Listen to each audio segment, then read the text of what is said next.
네, 안녕하세요, 여러분. Good morning, everyone.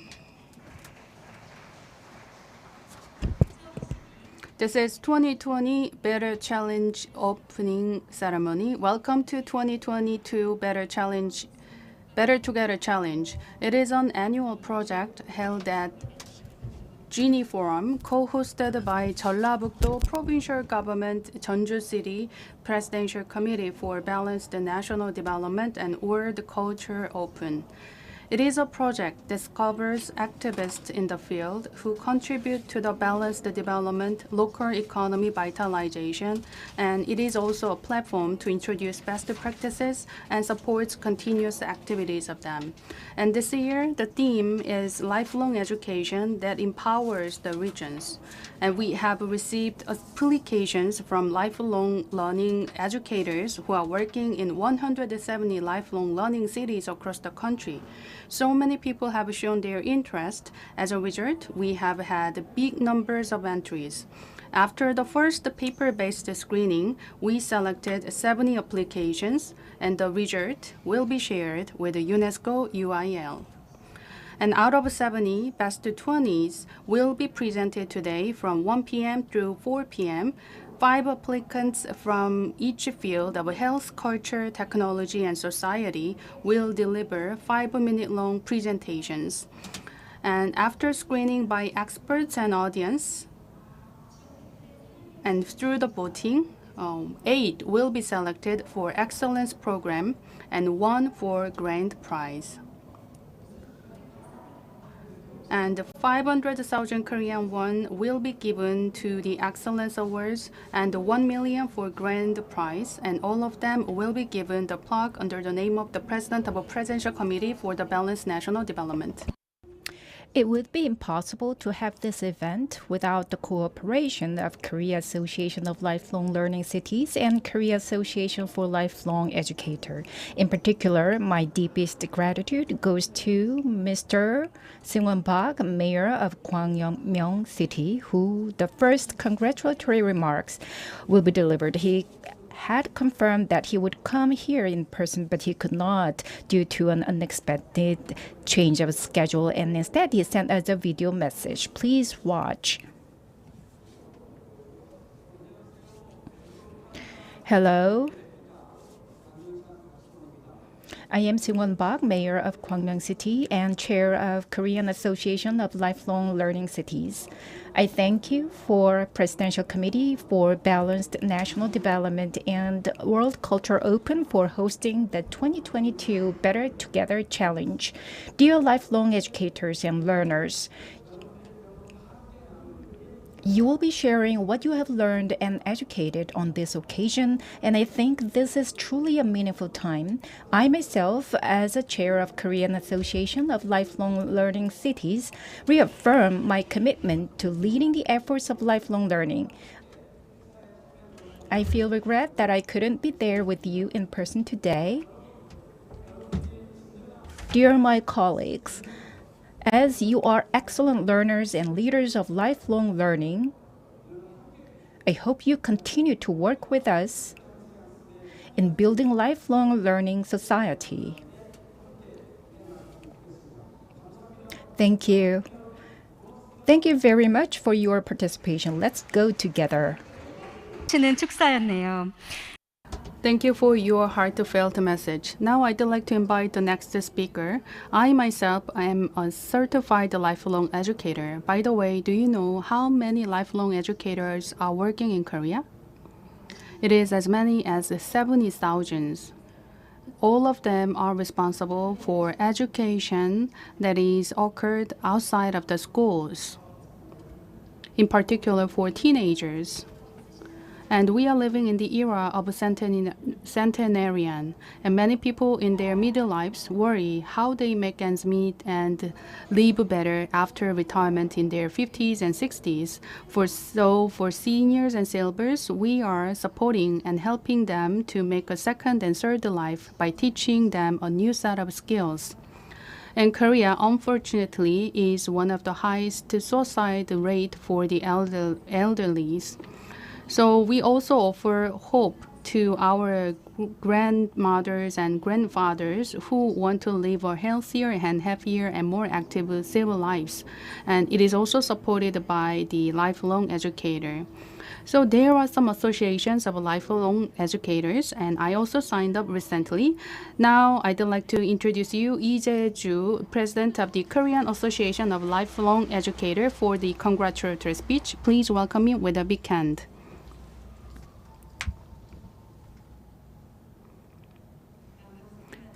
Hello everyone, I am Lee Jae-ju, President of the Korean Association of Lifelong Educator. Very happy to see you all. So this event is supported by the President of a Presidential Committee for Balanced National Development and World Culture Open. So this Better Challenge is a series of annual projects. And this year, as you are well aware, we have a special project in the field of lifelong education. I sincerely appreciate your interest in this field. And this year, this project have received a lot of applications and out of that application, we selected 70 best cases. And I'm very happy to have this great event in this beautiful city of Jeonju, which has a long history. And congratulations, and I'm very happy to have it here. More than anything else, we have so many participants who are enthusiastically be here. And my special thanks goes to all of you, and I'm really happy to meet you. And today, we'd like to listen to the presentations, which are largely about dedicating the better qualities of lives. And in particular, we will focus on 4 areas: health, technology, society, and culture. And there will be 20 different presentations in the afternoon. And we went through the first screening and the entries receipt, and I have higher expectations for the presentation. In addition, we will share all that presentations with audiences here, and they will also share the lessons and the wisdom they have found so far. And all the results and experiences that you have built will be shared. That's my hope for this event. All of your individual efforts and results will help us to make a big picture in the field of lifelong learning and education. I sincerely wish every one of you to learn a lot and share your experiences each other. That is my expectation for this event. The 100 best cases of lifelong learning programs at the local level, I sincerely wish it will be more successful in the future. Once again, my special thanks goes to the host agency and organizing agencies. Thank you very much for your support and interest. And Better Together Challenge, which will be hosted by Jeonju City, will include lifelong learning educations on a regular basis. That is my personal expectations for the Jeonju City and the program. Actually, that will be largely depend on how we are doing and what result we are making. So the presentation you will make will be very important to expand the horizon of our work. So I believe today's occasion will be a great platform for us to expand our territories. And once again, thank you all the participants. Thank you very much.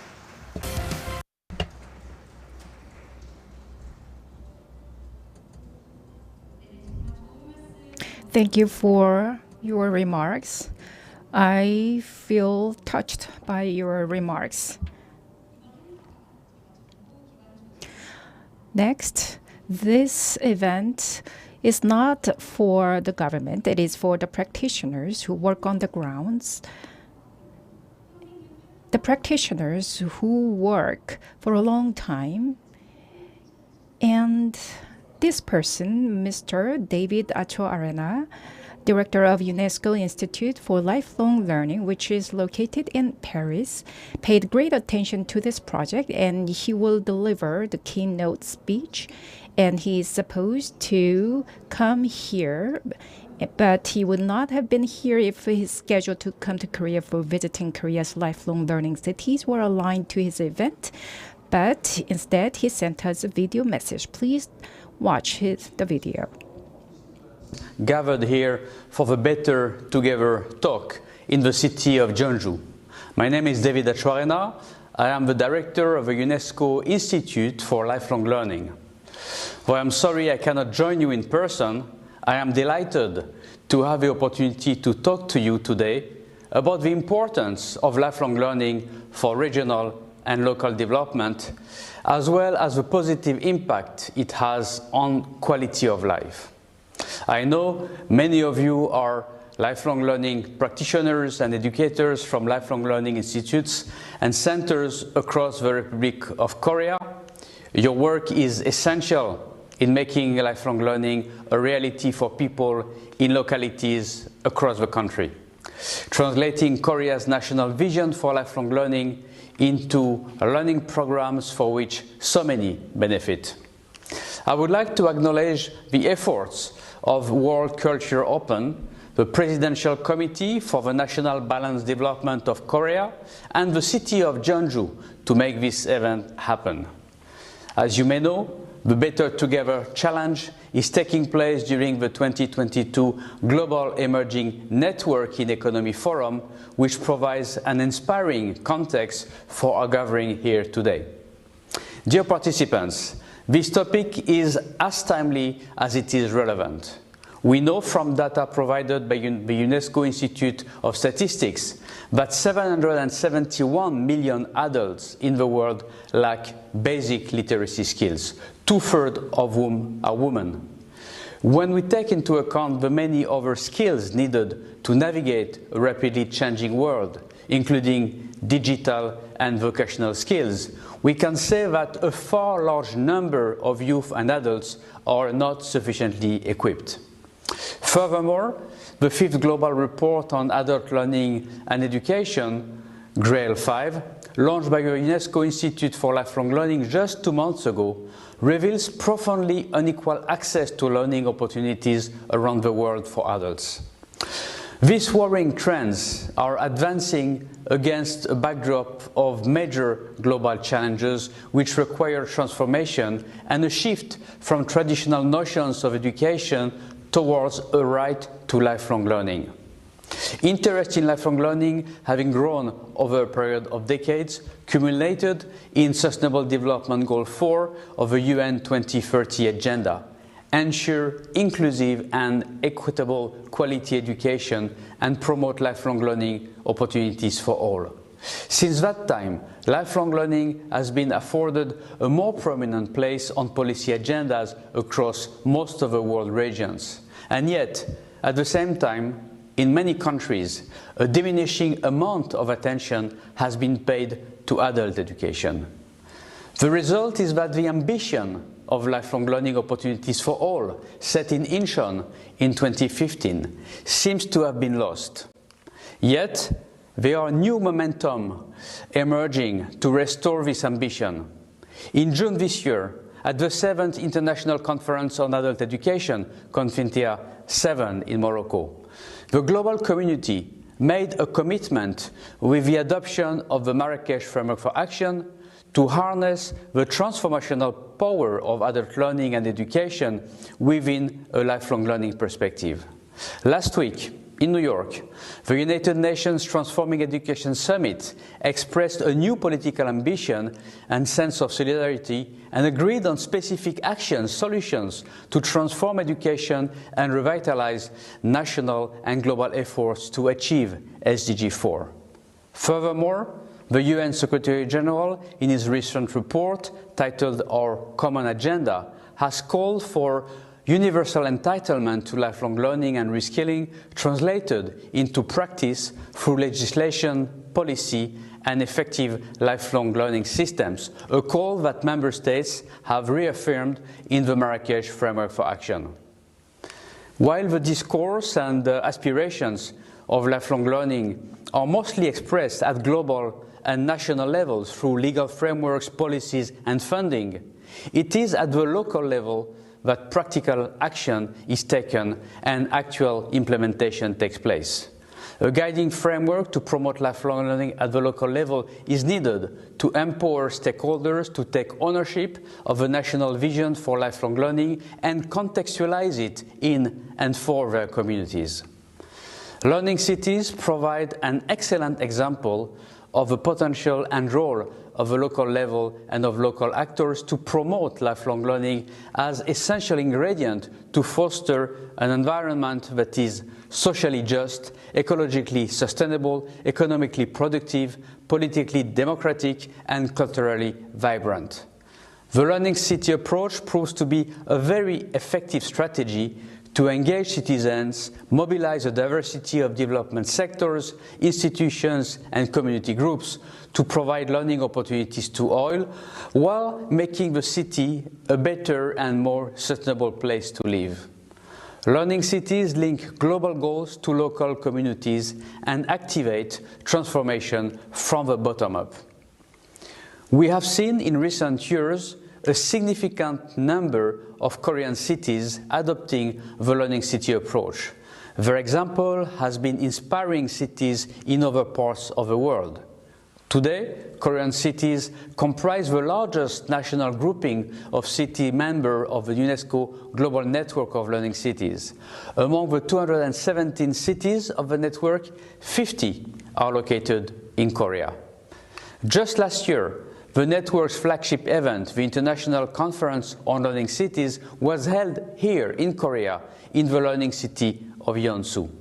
We are fortunate to count the city of Jeonju with its impressive number of libraries, organizations, and clubs providing local people with lifelong learning opportunities as a UNESCO GNLC member city.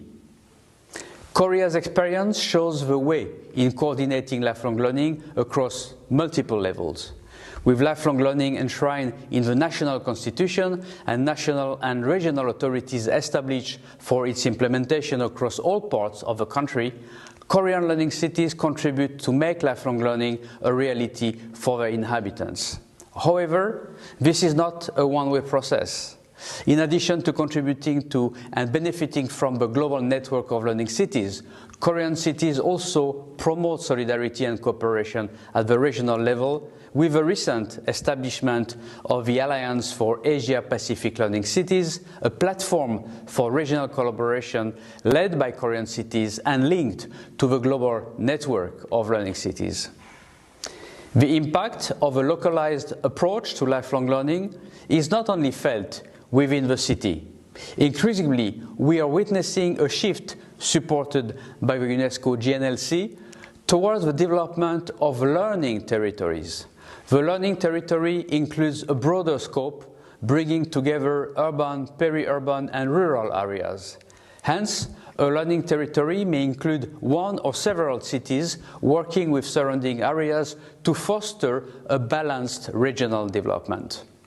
Various examples of this approach can be identified in different parts of the world.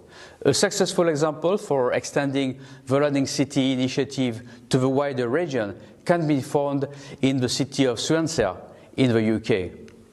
In Egypt, the city of Ginza provides learning opportunities both in urban and rural areas, including remote areas, through cooperation with the regional governorate as well as with NGOs and associations.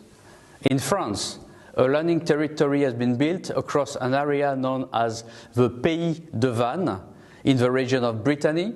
The Pays de Vannes comprises 59 independent municipalities covering rural, urban, coastal, and remote areas. Forming together a learning territory, these municipalities have been able to boost lifelong learning provision and engage in international exchanges with other learning territories. Such examples reveal the benefits of building learning territories for balanced regional development, but it is vital that the promotion of lifelong learning at the local level also serves local people. Local government, as the closest level of government to the people, is uniquely placed to lead multi-stakeholder initiatives to meet people's needs. While lifelong learning should be promoted with a sense of equality of opportunity for all people, achieving this goal requires that people can actually access learning opportunities equally. There is therefore a need to target, in particular, vulnerable populations given their urgent circumstances and pronounced learning needs. Such targeted approach to supporting vulnerable groups and reducing inequalities must involve integrating education responses with other services, such as health, social and employment services at the local level. The experience of many learning cities during the COVID-19 pandemic has proven that such targeted and integrated approach can be a resourceful, pragmatic and effective way for localities to address inequalities and enhance people's quality of life with particular attention to the most vulnerable.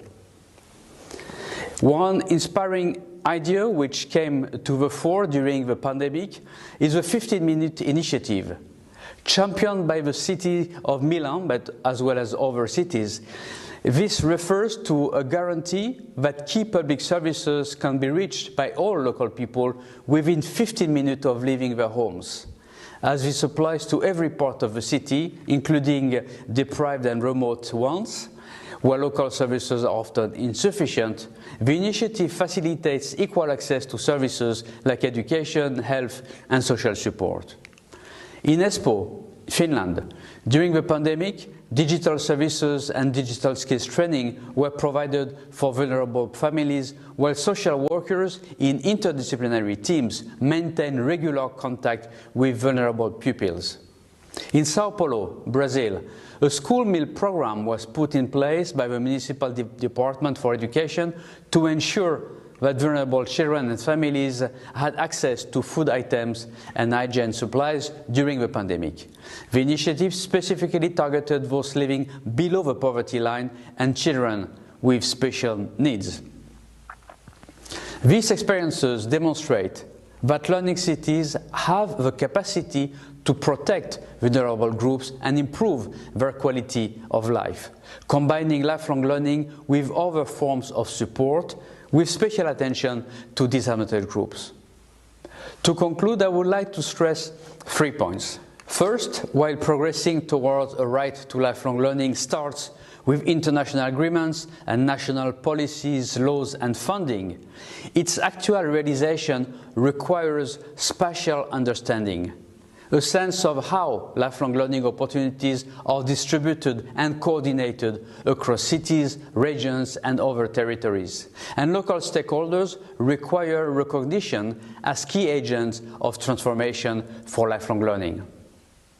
Secondly, achieving social justice requires, in addition to universal access to lifelong learning opportunities, a targeted approach to support vulnerable groups. Integrating education services with other public services is, in that context, essential. Thirdly, transforming education so that it becomes available to all throughout life is not only about institutions, policies and resources. It is also, and it is first, about people. And we cannot underestimate the vital role played by educators and practitioners. Thank you once again for this kind invitation to the Better Together talk. It has been a real pleasure to speak to you today, and I wish you an insightful and highly successful.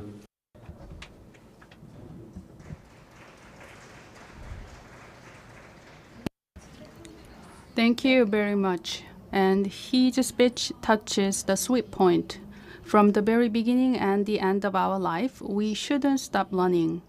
And to make a 15 minutes long access to the lifelong learning, that's a very innovative idea. And all the presentations that we will share in the afternoon will be used as a sample cases for the UNESCO UIL as well. And now, I'd like to introduce the presenters of the 20 best cases in the video.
20분의 멋진 발표는 이따 The wonderful presentations of the 20 presenters will be made this afternoon. 있습니다. The last program of the opening ceremony is a very interesting performance. It's a healthy program that is being invited from all of the region. And to nurture holistic human resources equipped with all the virtues, that's our goal. And there is a Korean unique method to nurture the talent. Do you know that? One case in point is 화랑도 of Silla era. In the modern days, 국선도 or 발도법 is another method to develop ourselves. And today's performance is planned by two wonderful wellness guides who introduced K meditation to the Carnegie Hall in the New York. And they will perform together with a team they taught in Jeonju City, Korea. But there's one thing you have to remember. That's the composition of the dance team. They consist of teenagers to the 70s and elementary school students, housewives, civil servants, and professors. It's a really wonderful composition of the team. As they are enthusiastic about the intention of the event, so they put a lot of efforts for this performance. So please give them a big hand when I introduce them to the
Wow, it was really amazing to see members of different generations come together and perform together. And more than anything, they are way more flexible than me. And they will be running a participatory workshop in the outdoor plaza while the evaluation results are counted after finishing the presentation this afternoon. So I think it would be good to inquire them if you are interested, since they provide the education not only in Korea but also overseas online. You may like to invite them to your local lifelong learning program. This brings us to the end of the opening session for 2022 Better Together Challenge. According to the COVID-19 control policy, you cannot bring in outside food here. Please go out and enjoy your meal and come back by no later than 5 minutes to 1. The audience evaluation team polling devices will be handed out at the registration desk from 12:30. So please pick it up and re-enter. And this is the end of the opening session. Thank you very much. 챌린지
Good afternoon.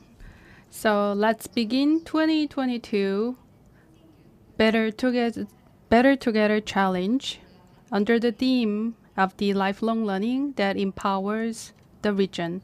To begin with, I'd like to introduce you the judges. Today, we have so many distinguished practitioners and scholars who have been in the industry for decades, so I'd like to introduce you one by one. First up, our cooperation partner, the President Lee Jae-ju of Korean Association of Lifelong Educator. Please stand up. Thank you. And we have Secretary General Kim Yoo-mi of Lifelong Learning Cities of Korea.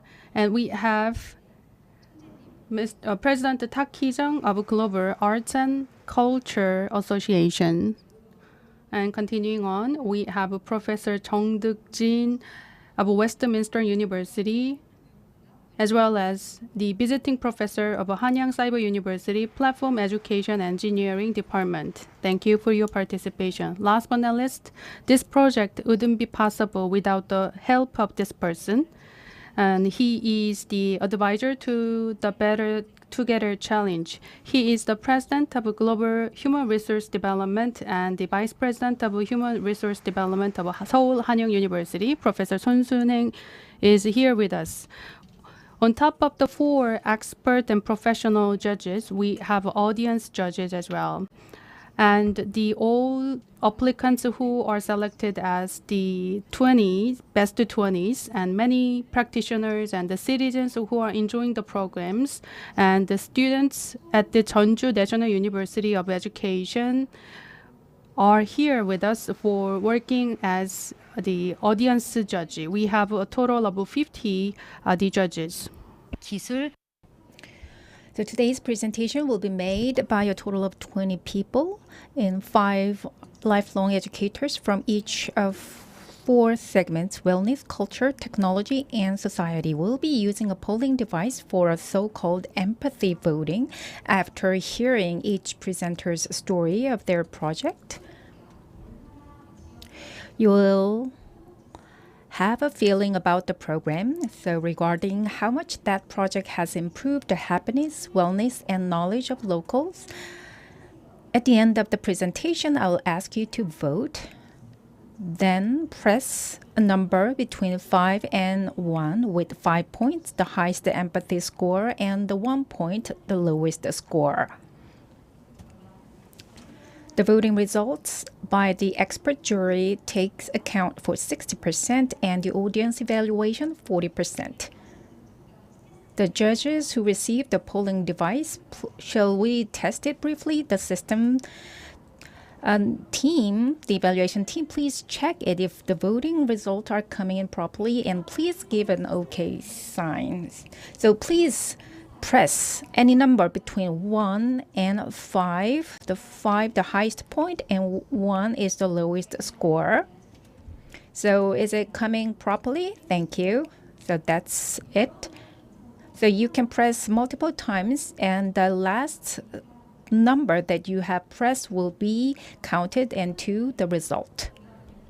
So we will begin the presentation starting from the wellness segment. So presenters must be very nervous. Don't forget that it's not about looking at who's making a better presentation. It's about looking at the contents of which programs were great to improve the wellness, happiness, and knowledge of local people.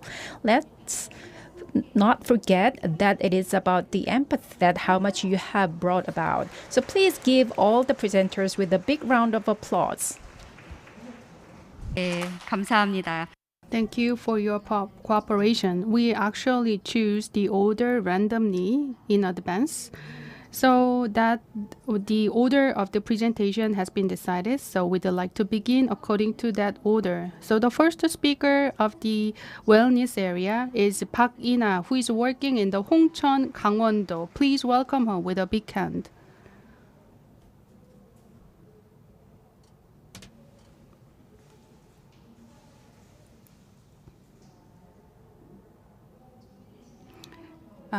Please start as soon as you are ready, and we will keep on We will put the 5-minute timer. Great to see you all. I am so nervous standing on the stage. I'd like to introduce you the lifelong learning to nurture active senior. Once again, my name is Park Ina, the lifelong educator working in Hongcheon, Gangwon-do province. Let me just introduce Hongcheon-gun first. The area of the Hongcheon-gun is about 1820 square kilometers. It is the largest according to the Korean local administration, and we have 10 읍 and 1 읍 and 9 myeon, which is the smallest unit of administration. And the total population is 67,800, and 29% of them are senior citizens who are older than 65 years. And we say that this area is belonging to the super aging society. Actually, specifically speaking, we are super aging society. Can you recognize and tell the difference between silver and the senior generation? I actually searched it through for your information. Silver is describing seniors, and as their hairs are turning to gray, so silver describes everyone who has a silver hair. On the contrary, senior is not only described as seniors, but also the older or the people who has a longer experience than I. So senior is more positive definition. So actually the elderly prefer to have a senior. If that's the case, we are witnessing the rapidly growing the senior generations here in Korea. So we have young students here in the back, but Hongcheon-gun do not have a lot of students since we do not have any colleges there. So the future of Hongcheon-gun should be led and shaped by active senior, which is called as YOLD. Have you ever heard about YOLD? That is young senior citizens. So we are kind of forced to have them as leaders. So they can be active and passionate just as much as the younger generations, and they can be very tuned to the current trend. So we try our best to nurture the active seniors.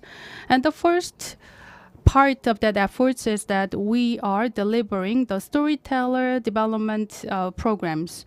And we have 16 different programs under the storyteller development project. And 16 who participated in the program have earned the certificate, and they are ready to deliver what they learned throughout some small group activities. And this program has continued after a little bit revised and upgraded. In the first half of this year, we have learned many different programs, and let me just introduce you one specific and particular cases. That is the storytelling based on the folk stories of Hongcheon. There is some legendary stories about some hills, and we turn that into modern story. And we also develop some the teaching aid with the materials that we can find in our daily lives. So we learned a lot and we experienced a lot. That shouldn't stop there. And we can share it with the vulnerables who are living close to our community. And we can also give a chance for the trainees to present it before potential students. So we visit at the senior center to show the storytelling and some performances and doing some magics as well. Because of COVID-19, they couldn't have the visitors, so they had a great time while watching the performances we prepared. So I myself and many trainees feel rewarding. In the future, we will carry out more programs to nurture the active seniors. First of all, we will develop some customized programs to help them get a job, and we also doing some other project to contribute to the community. So throughout these two programs, we will identify and explore some new type of jobs for seniors. So throughout, the ultimate goal of that is to nurture and grow Hongcheon active seniors. Our thoughts and activities and physical exercise have become more stronger and healthier than before, and we want turn you into super senior and active senior, and we will be there for you. Time has already up, but last but not least, the trainees make us some supporting videos for me and you, and all of the faces in the video is the super senior who will lead.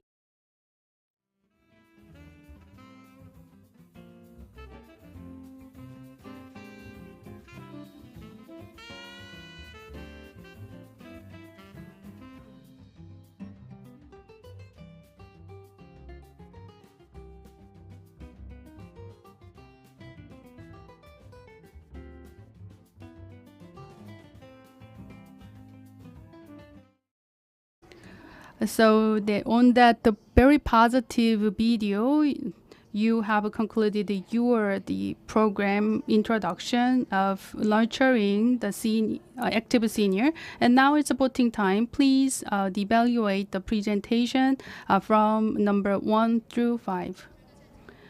Did we collect all the results? All right. Thank you, everyone. Now let's move on to the second presentation. The second presenter is Bom Jung-yoon. Please welcome her with a big hand.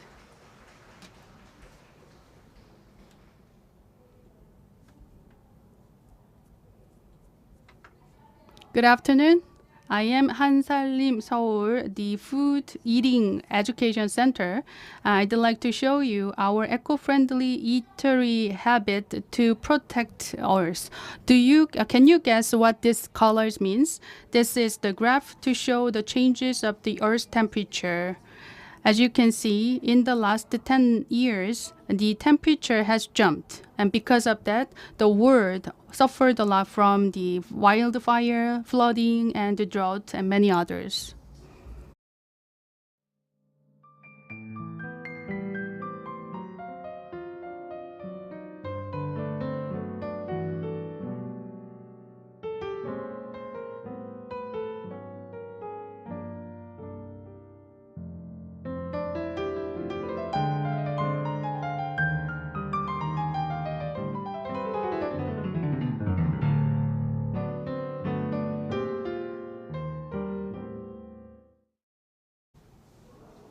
The short video describes how the climate change have an impact on our environment.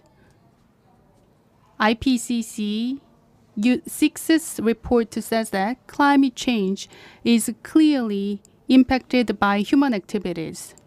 For sustainable living and life, what should we do in the era of climate change?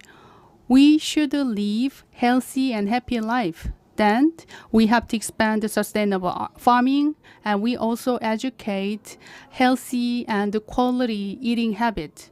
And we have to turn our way of thinking into the ecological one. Accordingly, we have some national the Sustainable Development Goals, and that will be the basic platform for us to develop the one training programs for the food. We have to make a transition of the food and the food nurturing system that should not harm the environment. Then how we can achieve it? Everyone, anywhere, anytime, and any place, they can get the eco-friendly food. So from the production, logistics, consumption, and waste, we have to help people to change their understanding of the food.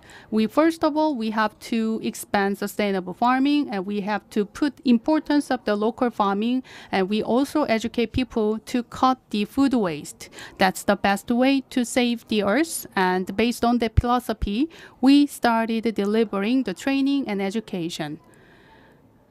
So this program has 8 parts. The water circulation is really important. That's the first. And the second is the closed food, which save carbon emission. And there are many other practices that we can do at our home, which includes some reducing the food waste and save the dinner table from GMO, and global community should pay attention to the fairness to be happy for more people, and we also try to understand more about the fair trade. Last but not least, the meat eating habit, and that's the program to understand why and how the meat eating habit have an impact on the environment. Throughout this A program, we try to change the eating habit. And we also deliver the educations at the schools, and we encourage students to take part in the experiences, and after that they will come up with their own idea to implement that in the daily lives as well. And children feel rewarding as they implement the idea they just suggested, and that will encourage them to be more responsible citizens. The whole world is interconnected. My life should be changed to change the local community. And that's the thing we have learned from this program. We also have some ecology program for the adults. And we help them how they can realize the ecological lifestyles in their daily life. In their day-to-day life, the food waste is the area where we can save the biggest volume of the carbon emission. As of 2021, we delivered a program for 10,000 people and more, and we will keep working until our change would change the world. Thank you for listening. Thank you. So, eating habit that protect our earth is really critical. So this project that we just listened to, you can now vote based on how you feel that is relevant to our lives. So one more time, I sincerely ask you to vote one more time.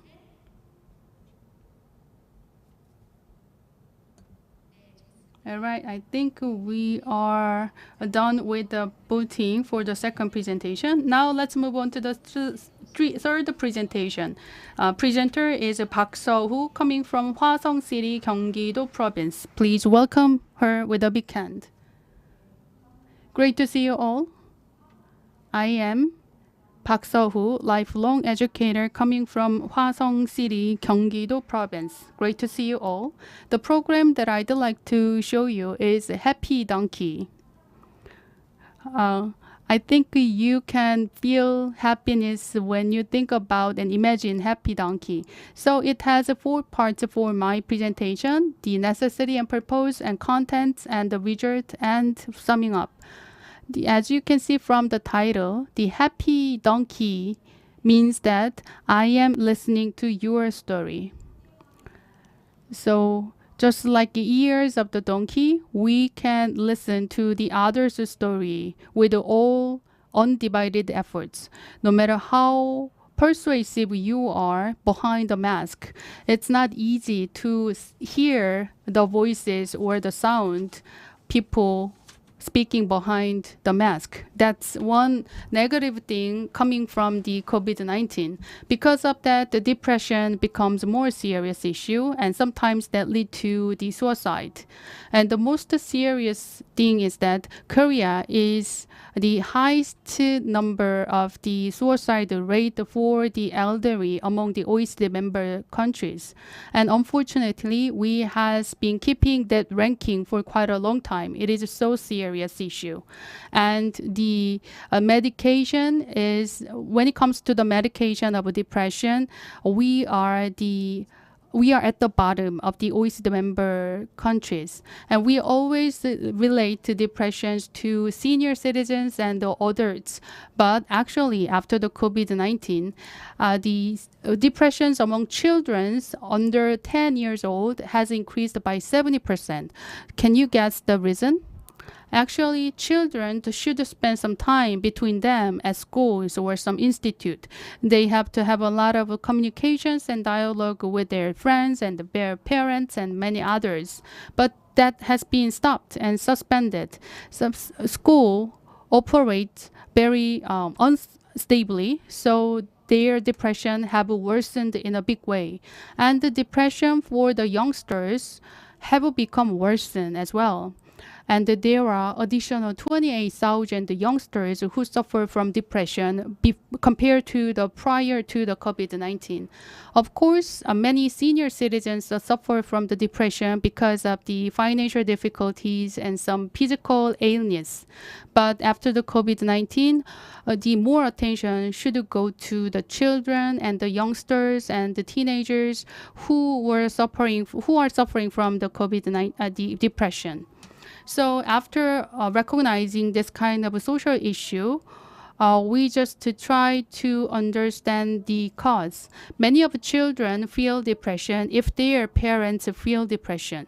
So we try to find some solution to that issue. So we come up with the idea of a happy donkey. If we really carefully listen to the other's story, then their depression will be relieved. So we come up with this program. The purpose of this program is that we can understand each other and empathize with others through the language. Listening to others is important, but listen carefully and empathizing are three different steps to understand other person. So we try to revisit these three programs, and based on that we can develop some programs for the community and people, and it can be a solution to resolve this depression issue that is rampant in our society. And this program is for 100 people, and they are largely children and parent relations. You are devastated by the daily lives in the COVID-19. So we invite people who suffer a lot from the depression to this program. And 95% of participants are very happy. And the local newspaper also highly evaluate the result of our program. And the place where we deliver this program has three different places. The first year, we are having the concept of a running donkey. During the first year, we just listen carefully. And in the second year, we are kind of a donkey who are flying with wings. And the third year, that donkey can wear the crown. So under this philosophy, we continuously and sustainably deliver this program. Last but not least, I think it's important to find the universe inside myself. That is my reason to have the lifelong learning. And I think many of you echo with me. Thank you very much for your attention. Thank you. And Park So-hoo delivered the happy donkey. I want to be a donkey with the crowns. So now it's voting time. So please press the voting device.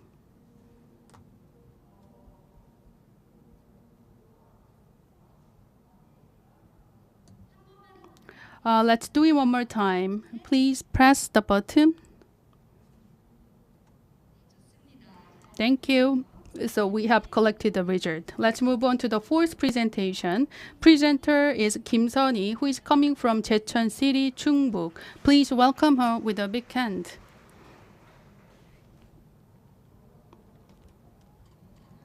Good afternoon. I am Kim Sun-hee, lifelong educator from the Association of Senior in Jecheon. And my project is about visiting senior college. It helps many seniors to have happy and meaningful life. And we are doing our best to deliver happiness to the seniors and to make seniors find happiness in their lives. And there are many seniors who have to come out to the downtown to take the college, to take the program. So instead, we are visiting them to deliver relevant programs. And this is customized knowledge and information delivering program. And it also help them to achieve more meaningful in their lives. They feel loneliness since they are separated from their children and some other relatives. So we are also becoming their friends to relieve their loneliness. From 2017, Korea has become the aging society, and from 2026, we are expected to be aged society. And in the year of 2050s, the percentage of senior citizens in Korea will be one of the highest in the world.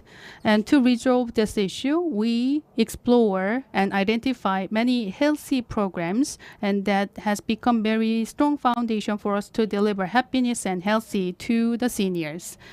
We are collaborating with the Public Health Center of Jeonju City. We are checking their health, basic health, including blood pressure and blood sugar. If their result is not that good, then we help them to get the medical services at the general hospital. And also we deliver their dental, the health control program, and we also help them how they can keep themselves healthy throughout some lifestyle changes and habits. And we also collaborated with the students at the nursing college of the local universities. And we also, they are sharing the moments, and they echo with each other and emphasize with each other. And this program is kind of a psychological healing. They take turn to introduce themselves. They sometimes make some confession what they have done in the past. They just ask for apologies for the things they have done wrong, and they also feel confided with what they have for long in their heart. And so throughout this time, they just feel relieved and healed.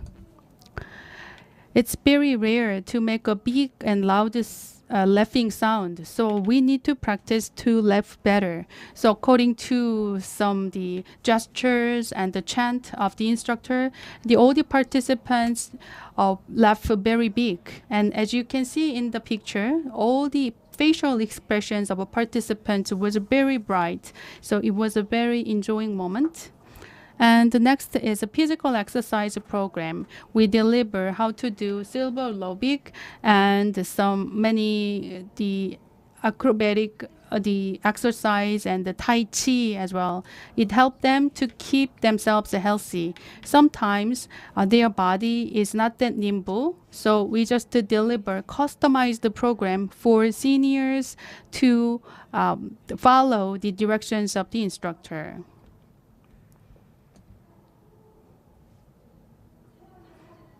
And can you see the third picture?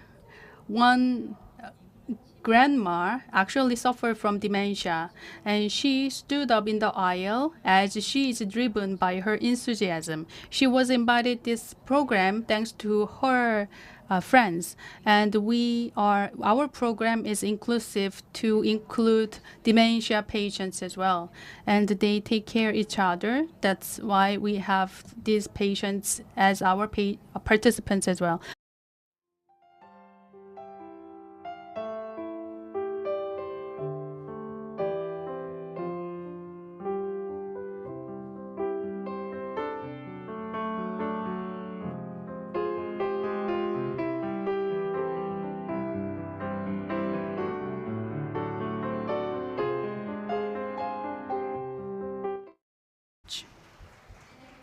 Thank you.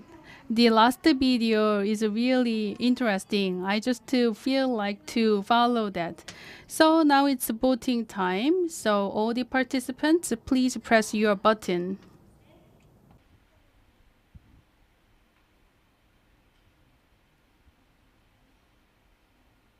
네, 한 번만 더 부탁드리겠습니다. Let's do it one more time. Thank you. So last presentation of the wellness part. The presenter Jung Ji-hoon will deliver the presentation. Please welcome him with a big hand. He's from the Dongdaemun-gu, Seoul City. Great to see you all. I am Jung Ji-hoon from Dongdaemun Education Department of Seoul City. First of all, thank you for selecting me as one of the best 20 applications for the Better Together Challenge. Now I'd like to introduce you my program titled Local Specialized Lifelong Learning Herb Medicine Specialized Program. Let me just introduce myself. My MBTI is INTJ. I am a strategist. I am also lifelong educator with 15 years, and I am very interested in, so I used to be a health trainer. So based on my expertise, I try to develop some health-related programs. So let me just give you some background of Dongdaemungu that I worked for. The population is 330,000, and it is the health the city, and they carry out a lot of health-related programs. And 70% of the Oriental herb materials are distributed here in Dongdaemungu. So I'd like to show you.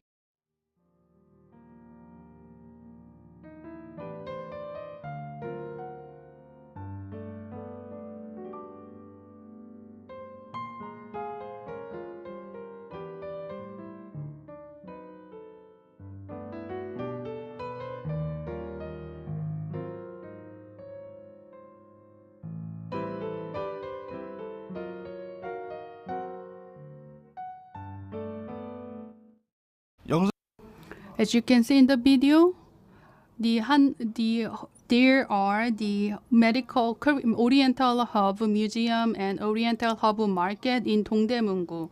You can easily get the herb medical materials in Yangnyeong Market. And so I just have a short time to make a medical tea. So I will try to make.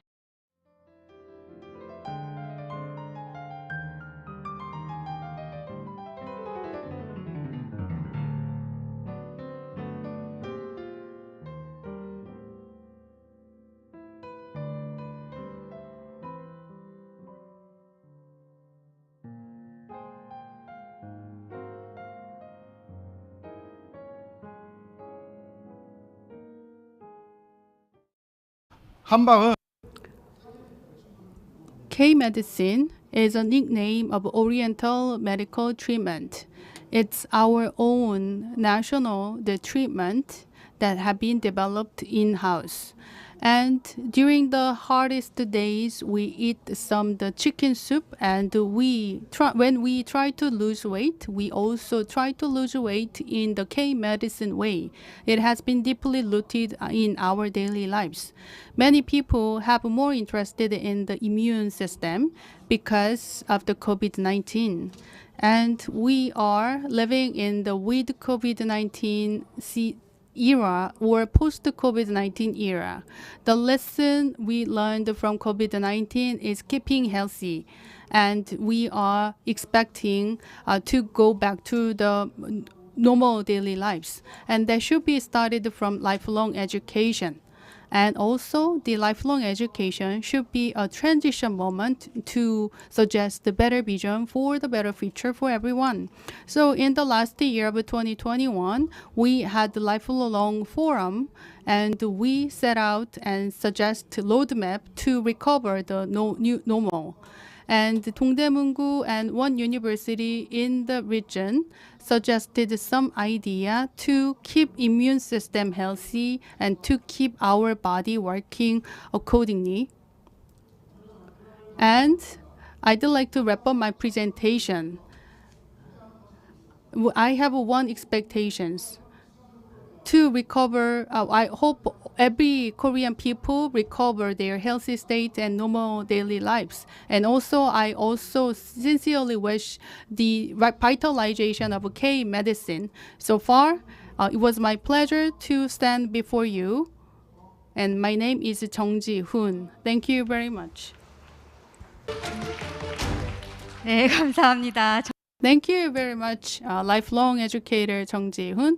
I really want to try to make a 생맥산 herbal tea. So we have listened to the 5 different presentations. So this is voting time. Please press the button.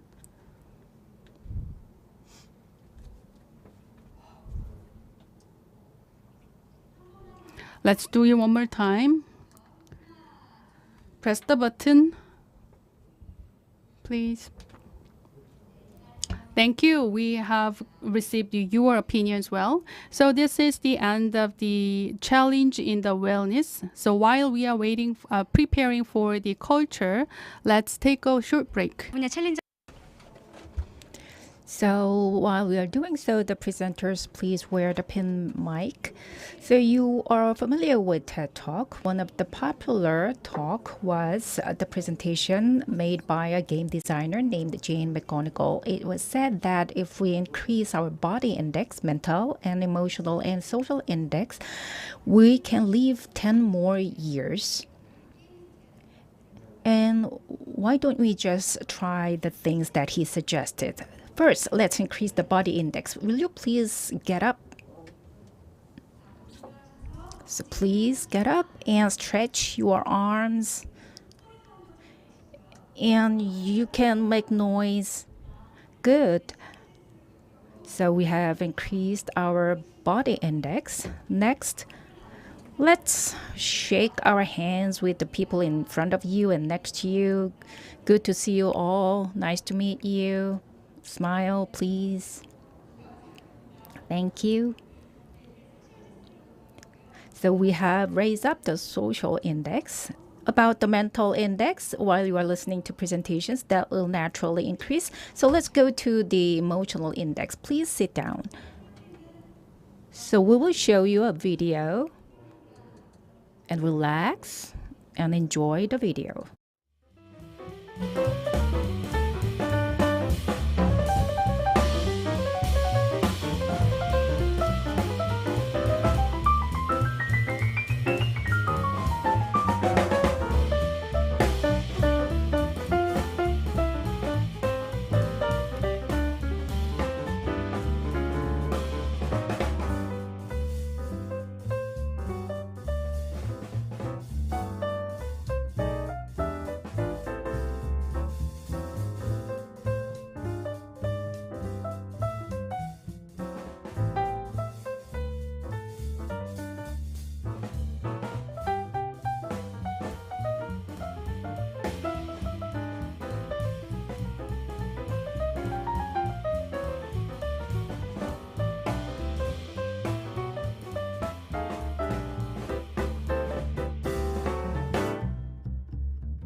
So, having relaxed a little bit, now let's begin the presentations in culture segment.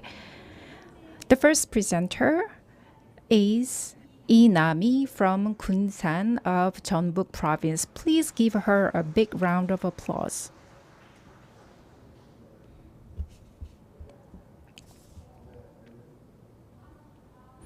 Good to see you all. I am Inami. I am a lifelong educator of Kunsan. There is a saying is donka. So today we do donka. We have a gathering at donka. The donka means the cafe of neighborhood culture that promotes hobbies and vitalizing the economy. So a while ago, the local economy of Kunsan was mired in recession. Hyundai Heavy Industries suspended the operation of shipbuilding facilities, and GM Korea shut down the factories. So Kunsan was designated as a city at risk of employment and industry. So we had suffered greatly about the economic recession. So we figure out how to solve the current issue, and the answer lied in culture. We try to utilize the infrastructure of culture. So everywhere where 5 people gather, they should be able to learn something, and we will be utilizing the stores in the existing market. So that was the basis of starting our project of neighborhood culture cafe. So we applied for the trademark of the neighborhood culture cafe, and we have a signboard in our stores. So now the neighborhood culture cafe is a signature project of Kunsan. In 2018, and from the second half, we have offered about more than 3,000 courses, and the registered lecturers increased in number by 102%. According to the survey of citizens, they said that they were satisfied, and those numbers account for more than 90%. And the local economy increased by 76% in terms of revenue, and 128 people participated in the cafe project, and that cafe has also providing the counseling service to families. And they played violin in a laundry, and they learned the stretchings at a restaurant. So the everyday places turn into a new lifelong learning spaces, and we were able to overcome the restrictions of time and the space limits. The lecturers and the learning managers were generated, and we provided the subsidy to stores for rental. And after the Dongka, meaning the neighborhood culture cafe, those spaces were utilized for various purposes. And the owner of a cafe learned a embroidery, and then she sold those embroidery to customers. So people are gathering in those spaces, and they enjoy the cultural activities. In so doing, they were able to restore the sense of community, and the learning atmosphere was strengthened, and led to a great impact on improvement of the culture of community. And that was awarded by many prestigious organizations. And as for the way forward, the cafe will be utilized for providing a space for the citizen-led learning clubs. And the learners should be able to sell their works, and that will give a chance to create their businesses in a contactless space. And also various content will be developed. Now we are offering the video training, and the clubs are being generated. So the local economy will be restored and strengthened, and the citizens in our community will get happier than before. Thank you. Thank you very much for your presentation. When you go to Kunsan, you may ask, where is Dongka, the neighborhood culture cafe? So after listening to the presentation of Inami, we have to have a voting device. There is some technical intervention. So I ask you to press twice for voting. So now vote it.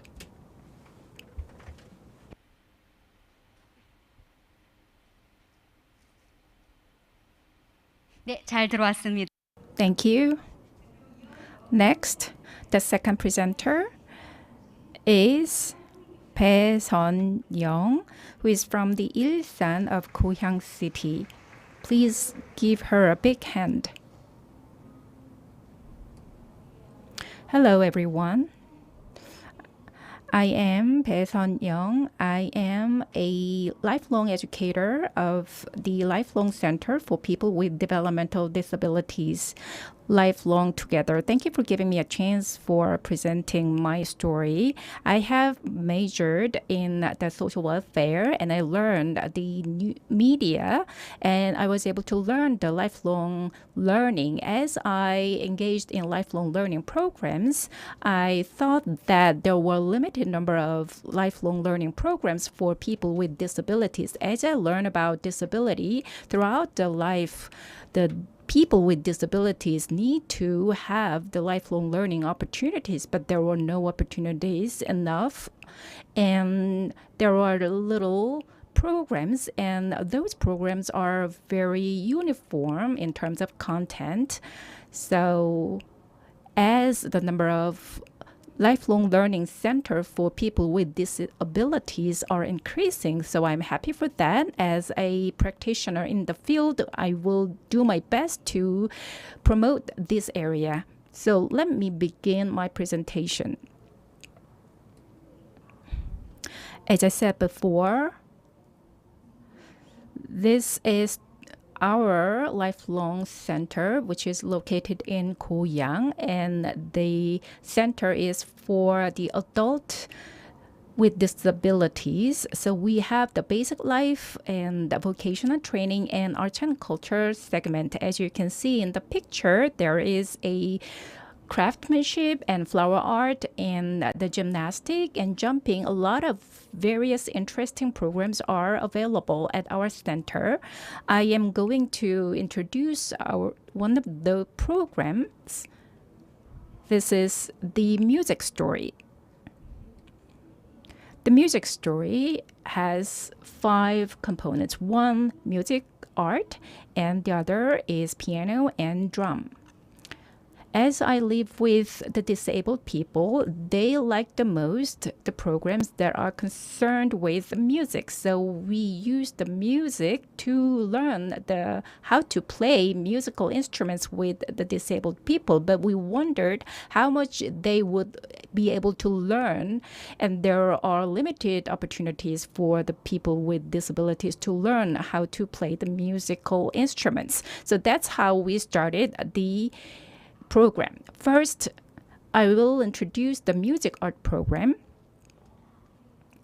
We use various musical instruments, xylophone, kalimba, and handbell and books. They played those instruments together. So let me show you a video.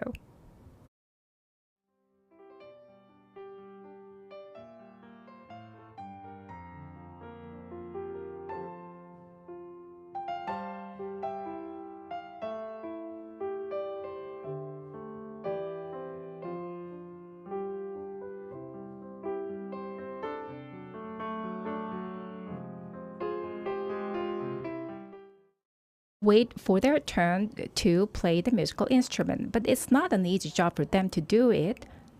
And the person in the right needs help, so we have to help him to play the musical instrument.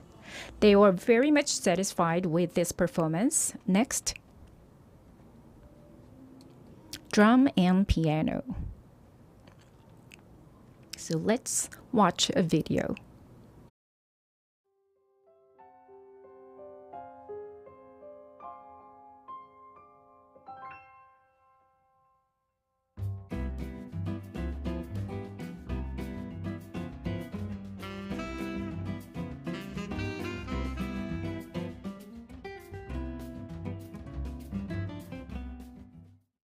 Tried to learn playing the drum, but so I envy him. He was able to learn how to play the drum, and with that skill he entered a university and he's participating in various art performing activities. Next, piano.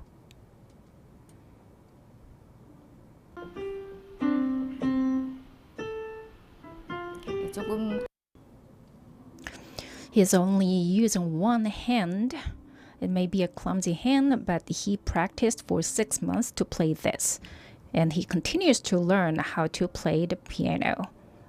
It was a short videos, but it shows how we work together with the people with disabilities. I will continue to keep good work.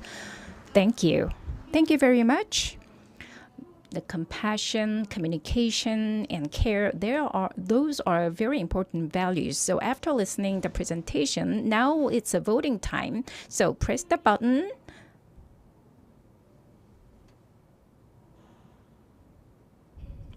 Thank you. Next, the third presenter is Lee Jung-im from Gwanakgu of Seoul Metropolitan City. Please give her a big hand.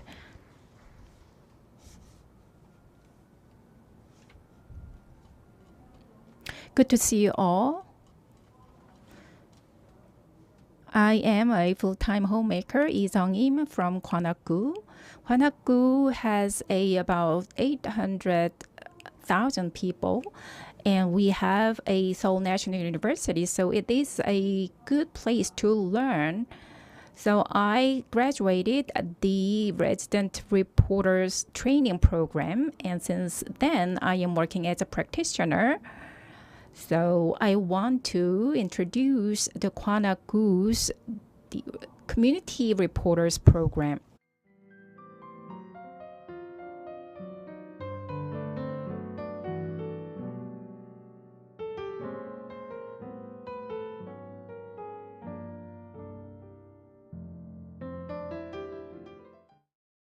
Stories and look for talented people to have networking activities. Since 2014, the Gwanak Community Reporters Club was founded, and it has contributed to expanding the interests of community, promoting public good, and they have a regular gathering to develop media content. Homemakers, women with career break, retirees, and others who have various experiences volunteer to learn media. They work as reporters of neighborhood communication, community newsletters. They publish community newspaper, Gwanak People, and newsletter for small business of Gwanak, and newsletters of Gwanak volunteers, and newsletters of Gwanak Community College. And they registered online newsletter Media Plus at Seoul City, and they run an official media channel, and they also created Gwanak Community Broadcasting Station on YouTube channel by reporting news that major media would not cover. And they are that way creating a venue for discussion in the communities. So they are developing into a multimedia outlet. They keep collaborative relationships with local communities, community centers, societies of small business, and lifelong learning centers. Since 2010, Gwanak Community Broadcasting Station is in operation. They produced 480 works of content with 100,000 views, 570 subscribers, 700 people appeared on the media. Last year, it received the Best Program Award from the Seoul Community Broadcasting Station. This news will contribute to the tradition of Gwanakgu as I delivered the story of the hidden talent, and they felt more confident about themselves. And if 300 people of the hidden talent will be discovered, we will make a booklet to introduce them to the community. The stories of senior people and the small businesses are covered by our newsletters. The community broadcasting and online news media and the newsletters are being made by us. Thank you. So how do you see it? This book is the document that has chronicled all the activities of the Gwanakgu offices, reporters, clubs. If you want this, contact me. I will give this book to 100 people. So members of the Gwanakgu, the community reporters clubs, should have deserved a good praise, so I thank you for them. So I myself and the reporters will continue to work for the promotion of these good activities. Thank you. Thank you for your presentation. The Kwana Community Reporters Club, I think, would be like a CNN. So let's have some voting for the presentation made by Lee Jung-im. Please vote.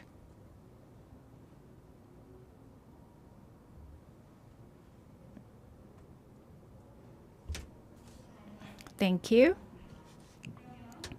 Next, the fourth presenter is No Hyang-hee from Jeonju City. Please give her a big hand. Hello, good to see you all. I am No Hyang-hee from Jeonju Lifelong Learning Center. So I want to introduce you to the program that we are running. The COVID-19 poses great risks. So offline-based programs have been suspended. So we have experienced the changes that we have never imagined before. As you can see here, the Ministry of Health and Welfare conducted the National Health Survey in 2021, and according to the results, the COVID-19 put caused depression and stress on many people. And that affects the lifelong learning programs as well. The face-to-face trainings were completely halted, and they have transitioned to online training or small community-centered education. The relevant lifelong education instructors and small business owners suffered a lot financially and psychologically.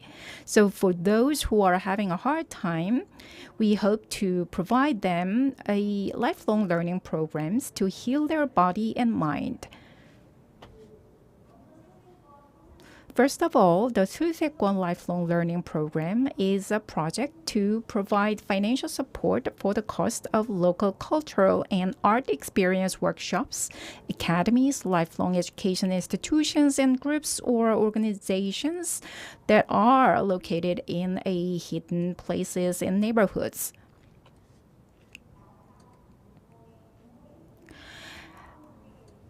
So we have 42 programs and about 800 citizens participated in various experiences such as rotten crafts and silver crafts and wood crafts. So let's listen to what she has to say. My craft shop is located in a hidden place. It is not in a downtown, so only visiting guests would find our place. But after I participated in this project, naturally, my business was promoted to more people, and they found this place cozy and satisfying, and they find it very pleasant to handle these beautiful flowers, and they smiled and they enjoyed it fully. So I was happy for them. And as you might have felt, this project would have some help to small business owners who have suffered a lot.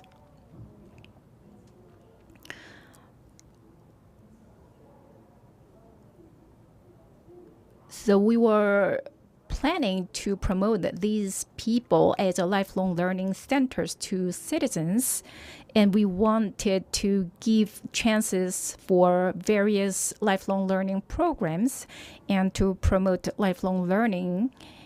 So we have achieved a lot. Next, the Carefree Mind program. As COVID-19 prolongs, keeping the health of mind is as important as pandemic control. So for citizens who are having a hard time due to stress from pandemic in their daily life, we have conducted mind healing program. We offered one-on-one counseling program linked with the Psychological Counseling Center, Aroma, and food therapy programs. So we looked for places for senior citizens. So we have 20 visiting lifelong learning spaces. For those who have participated in these programs, they gave us their opinions about these programs. After receiving counseling, they found that they have received great help. So they recommended participating in this program to their friends, and they introduced these programs to others. So let's listen a young person who fully enjoyed this program. I have received a lot of counselings. As I received the coaching, I also get the counseling, and I got counselings twice. And in the second counseling, I was able to find my personality, so I liked it very much. So far, I have presented on the Carefree Counseling Program. The lifelong educator need to find the local problems and the solutions to those problems. And that's why we started this program. To revitalize local economy and to make our community more healthy, we will do our best. Thank you very much. Then Ms. No Yang-hee made a presentation and gave us a valuable advice. Thank you. And now it's time to vote. Please press the button in the polling device.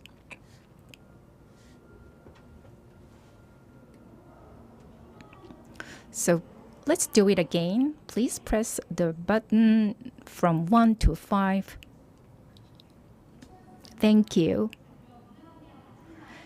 So last but not least, Jin Jae-kyung, lifelong educator from Andong-si, will make the presentation. Please give him a big hand. Hello. I am a lifelong educator of Andong City. Good to see you all. My name is Jin Jae-kyung. It is my honor to present our visiting literacy class in Andong to the participants of 2022 Better Challenge program. So I will do my best to deliver the true messages from these senior students. Here are special students born in a time when foods and clothes are hard to come by. For them, learning to read and write was a luxury, but later in life, they were into learning to read and write Hangul, the Korean alphabets. Being illiterate, they lived through frustration throughout their whole life. Now, after experiencing ups and downs, their hair turned gray. They finally sit at desks. So I want to tell you their story. In this rural area, which looks like a usual country village, something very special has been going for the past several years. And this is because of the visiting Hangul class. They are gathering in the morning in Andong City, not just foods such as very common food. They could not do it because they cannot read and write. So about 3,000 senior citizens were able to learn Hangul due to our program. So what do you think are in the bags of these first grade grandmothers? School supplies such as a pencil case, notebooks, textbooks, colored pencils. Is it because of frustration that has built up in their hearts for a long time in terms of the attitude of grandmothers? They are always good students who deserve a good job stamps. This lady in the left side of the picture received the 2019 Korea Poetry Contest for literary promotion for her work titled My Name is Poon Han from Deputy Prime Minister and Minister of Education. Visiting Hangul class has many passionate students. Among them, she stood out as a model for others. And since she started to study, she has never passed a day without writing with a pencil. So I'm not sure if I can recite it very well, but I will give it a try. My name is Poon Han Lee. My mom named me Bunhan, meaning angry, because she was angry because she gave birth to 3 children, all girls. Now I am really angry because I didn't learn how to read and write. At age 43, I was left alone. I became a crumpled grandmother. I started studying. Whenever I saw a character, I felt dizzy and sick, but the more I learned, the more fun I had. What could make me happy other than learning? At age 90, as I'm learning, I feel no anger at all.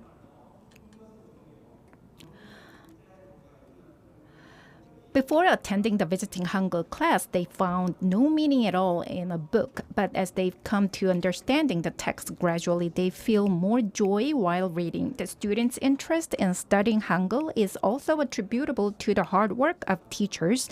Andong City dispatched to the classes certified teachers after completing training.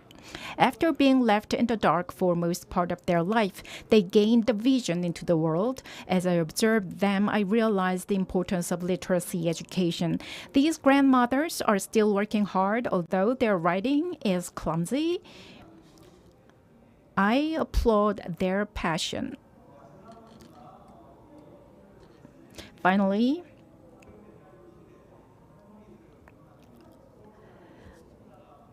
I want to show you a video message of a grandson who lives in Seoul. He wanted to cheer his grandmother up who attends the visiting Hangul class.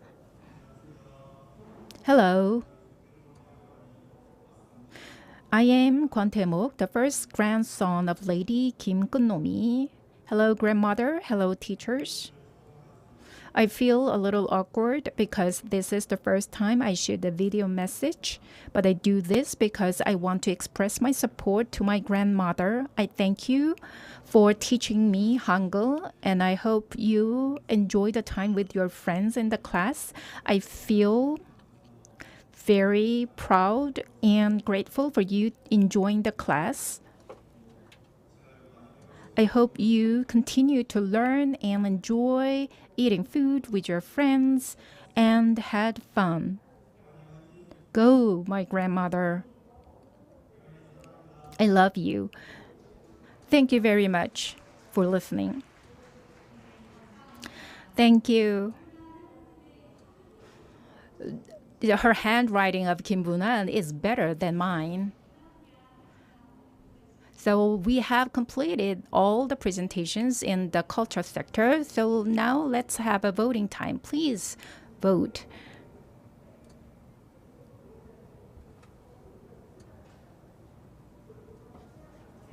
Thank you. Thank you very much. So we have the second session has ended and we will have 15-minute break. So now 2:13, so by 2:30, please come to this hall again for the third session. Thank you.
네, 여러분.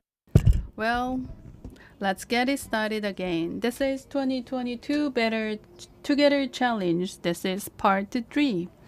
The third area is technology, and also we have 5 presentations, and the first presenter is now being ready in the beautiful Korean traditional Hanbyuk. So please welcome Kim Seon-hyang to the podium.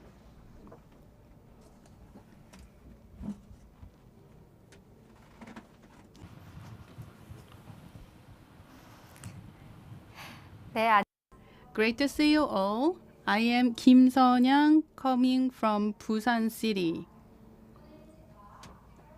Today, I'd like to talk about the professional technical training platform for local small business owners.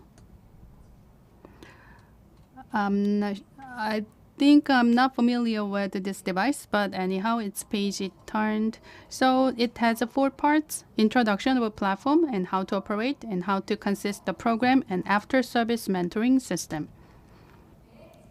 Then why I started this program?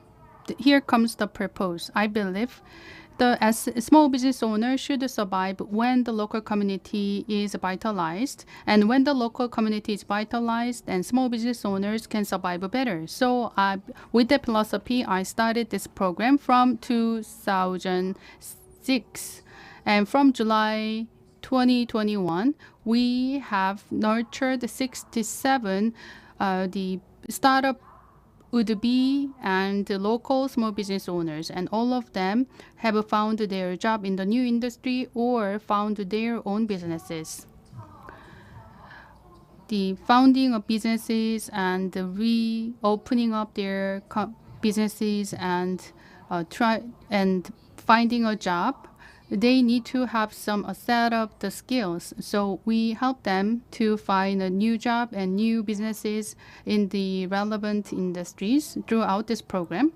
And we also support some at-home startup and startup with minimum volume of the capital. So we have another program to support that. We developed the new set of skills that is required for the startup, and also, please bear with me. These are the programs that we actually implement, and the programs that we offer are really diverse.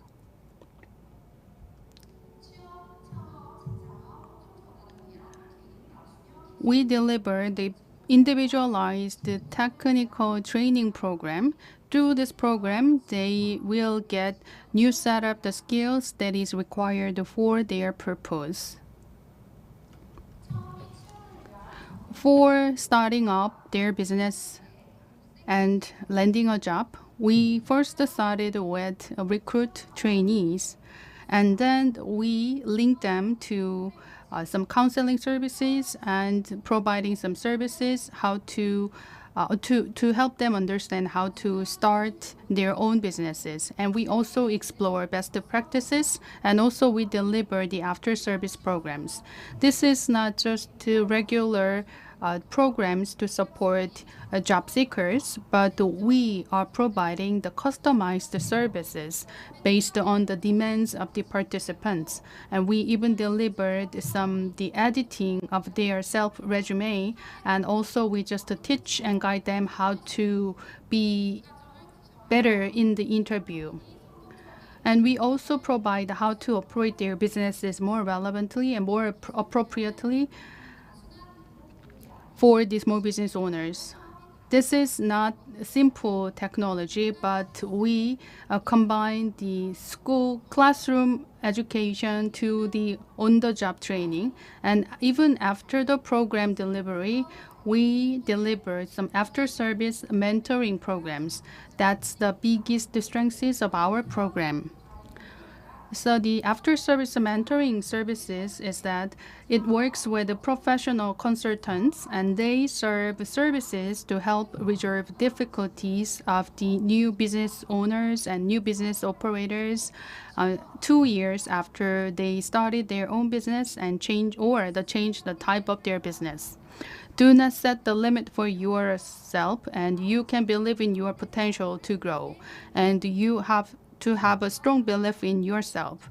And I have the same attitude, and I want to grow further with this philosophy. And I sincerely ask all of you to be successful with this belief. This is the end of my presentation. Thank you. Thank you very much. And do not set a limit for yourself. That is really touching. And now it's time to vote. So let's hit the voting button.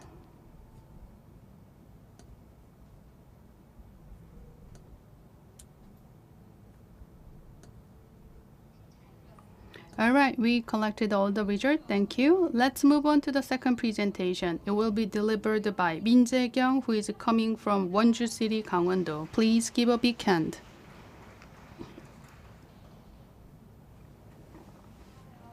Good afternoon. Very happy to see you all. Today, I'd like to deliver the stories about herb. And I am meeting many trainees according to their cycle of learning. So I'd like to introduce my programs titled 5 Stories About Herb. Out of many stories of herb, the important thing is to understand herb better. And to deliver herb story better and correctly, we are suffering from the shortages of human resources. So I'd like to deliver 5 different stories about herb and what the miraculous result we can get from the herb. So let's start my journey. So at my training center, we design 5 different purposes for the herb. So it can be divided into material herb, slow cosmetic, scented herb, culinary herb, and household herb. So let me just jump into every part. Herb is working effectively for human body's health, but 1 cup of herb tea delivers many more effect as it has different color, taste, and aroma. The key part here is that people share the same moment through the herb tea, and they can generate their own recipe for the better herb. And the second is a slow cosmetic. When we think about our skin, the skin is the expression of the well-being of our inside. And to maximize the healthy and beautiful skin of our body, then we have to use the natural based essence, that is the slow cosmetic. And the third is a scented herb. It has some specific aroma like citrus and some others. Then the students try to smell that herb aroma and they analyze what they like, and based on that they can design the new aroma for them to develop some perfume or some others. And the culinary herb is the following part, and many are paying attention to the food. This is edible food with aroma, and the trainees and students have developed some recipe which is healthy, and through that food and the food making process, we experience the culinary herb to the fullest. These days, we are making some the stuff and object in our daily lives from the natural materials. So one good example is a preserved flour, and we can mix up the aromas of the preserved flour or a herb, and we can design innovatively. So this is the area we can develop many more creative stories. And we try to raise awareness of the importance and the value of the herb. That is the purpose. And based on that, we try to spread the strengths of the herb and spread the education and training of the herb. And we can also highlight the holistic benefit of the herb while we are focusing more on the beauty aspect. And also, it can be an opportunity for people to get a job or launch their own business. What we expect from this program is that they can develop some programs or some product that is healthy for themselves and others, and by doing so they can understand better about job as an herbalist. Every year we deliver the programs for the senior high school students who have finished their SAT, Korean SAT. And the first week, we ask them to try to smell the different types of herb. And in the second week, they can make their own product and they share it with their families and friends. And we also share some stories after they share the product with their friends. And so for that, we just ask that high school students to make a pH balanced the slow cosmetic. And we also make the scented herb, and we also make some black sugar scrub.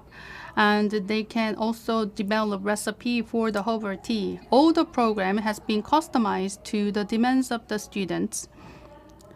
So when we deliver the training, we try to show the herb itself. We also deliver what is the benefit of that each specific herb. And in the process, they are relieved their stresses, and they also feel relaxed their body. And they can also make their own skin products.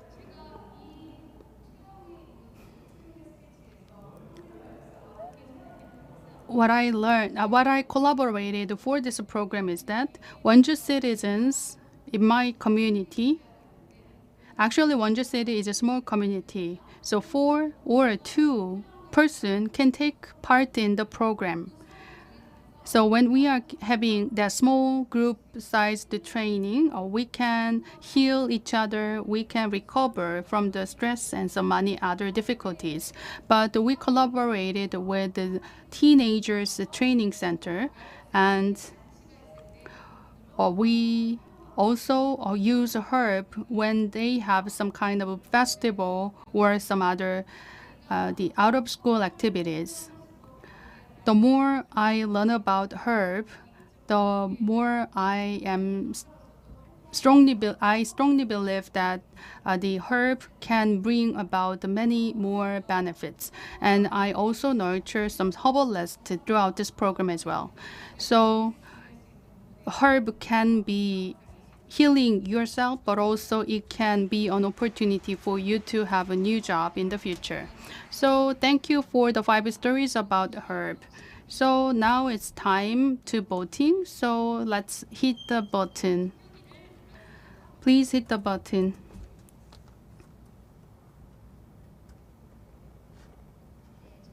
Thank you very much. So you are only given 5 minutes is only given to you, so please be punctual. Let's move on to the third presentation. Bae-hoon will make a third presentation, and he's coming from Hwaseong City, Gyeonggi-do. Very happy to see you all. I am Bae-hoon, coming from Hwaseong City, Gyeonggi-do. I arrived at Jeonju City yesterday. I saw many people walking along without mask, and also I saw many foreigners who are traveling around the Jeonju Hanok village, and I was very happy to see that, and I am honored to be invited to this stage today. So my program is for the women jobs discontinued women. I think we need to have an innovative ICT-based program for them. This is the era of the fourth industrial revolution, and we are living in the rapidly changing era. So the education should not end at the classroom, but the education should be related to and implemented in our daily lives. So I just deliver some program to design the emoji with a job discontinued women. I am teaching at universities, and I am also delivering these programs to the women's. And I also found my own company named Star Zone, and I deliver the education and training program for women and younger generations through my company. I want to make the world a better place, and through my program, I want to deliver some meaningful programs for many people get a job they like to have, and to help them get relevant technologies that is required by the new era. ICT has been developed in this new era of fourth industrial revolution, and Korea is a small country, but thanks to the ICT and technology, we have advanced a lot. I think you are echoing with me. So instead of making presentation, I'd like to open my heart to exchange what we should do to create future-oriented jobs. And so I'd like to share what is the role and mission of a lifelong educator with you. And based on that understanding, I believe the direction of the lifelong educator should be better designed. That was my concern. So the main purpose of the lifelong educator should be redesigned in the new era. But at the same time, there are many things we have to consider. Some differences that are shared largely with the society members, like the teenagers and the women. And also we need to consider the senior citizens and the youngsters and young children. Out of many concerns, I just think a lot about what program do I need to design and develop for the benefit of the most of the society members. So I just try to make a holistic approach. I believe I need to have some approach at the multiple different perspective. And job discontinued women has become very big issue here in Korea. They are kind of in a very sandwiched situation. They need to take care of their young children while they want to strongly wish to work for the society. The suicidal rate of women in their 40s have been skyrocketed. If mom is lost in a family, then how their children will be raised? So I think the lifelong learning and lifelong education can play a role there. And so I think that education should help them open their businesses at home, and it should also women-friendly programs. At the same time, women can recover their self-esteem. By doing so, they can reduce their sense of depression. If mom is happy, then children and the whole family is happy. So I want to create some job or working environment where women can work at home. So I just focus a lot on the social issues. So I analyze the cause and issue of the social problems, and then I listen to the needs of the citizens, and then I just think about what is needed in the ICT future society. So I started to design the program. Women are good at designing, so they can develop their own emoji, and it can be sold on the online platform. So we just make a couple of proposal.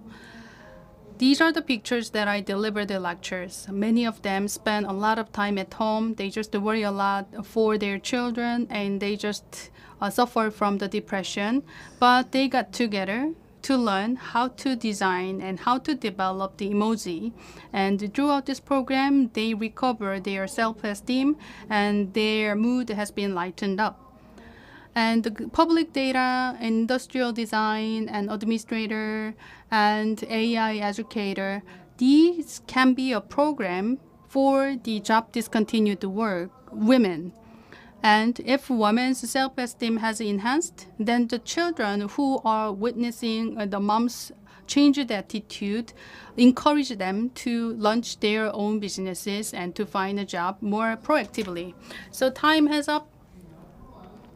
So in the era of ICT, I will keep working on to develop better programs that is befitting to the future society. Thank you very much. Thank you, Mr. Bae-hoon. And this program is for the job discontinued women. That is really important. So let's hit the voting button. So please hit the button from 1 to 5.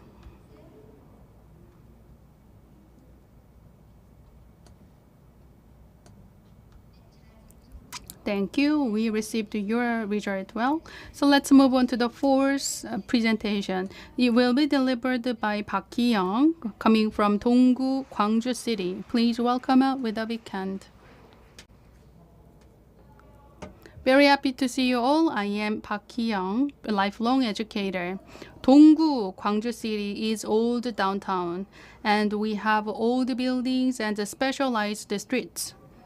And there are some masters who have been engaged in 2 or 3 decades. Almost all the business owners on this street are master in their field. So I just think about how they can share their skills and secret with others. That's how we start this program.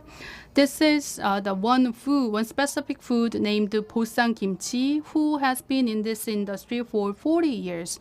To persuade them, we go there frequently to eat his food, and we just deliver and persuade and talk him into the secret, the intention of this our program. But because he is worried a lot about the release of the secret, so he refused. So we fully understand why he refused it. So unfortunately, we couldn't persuade him.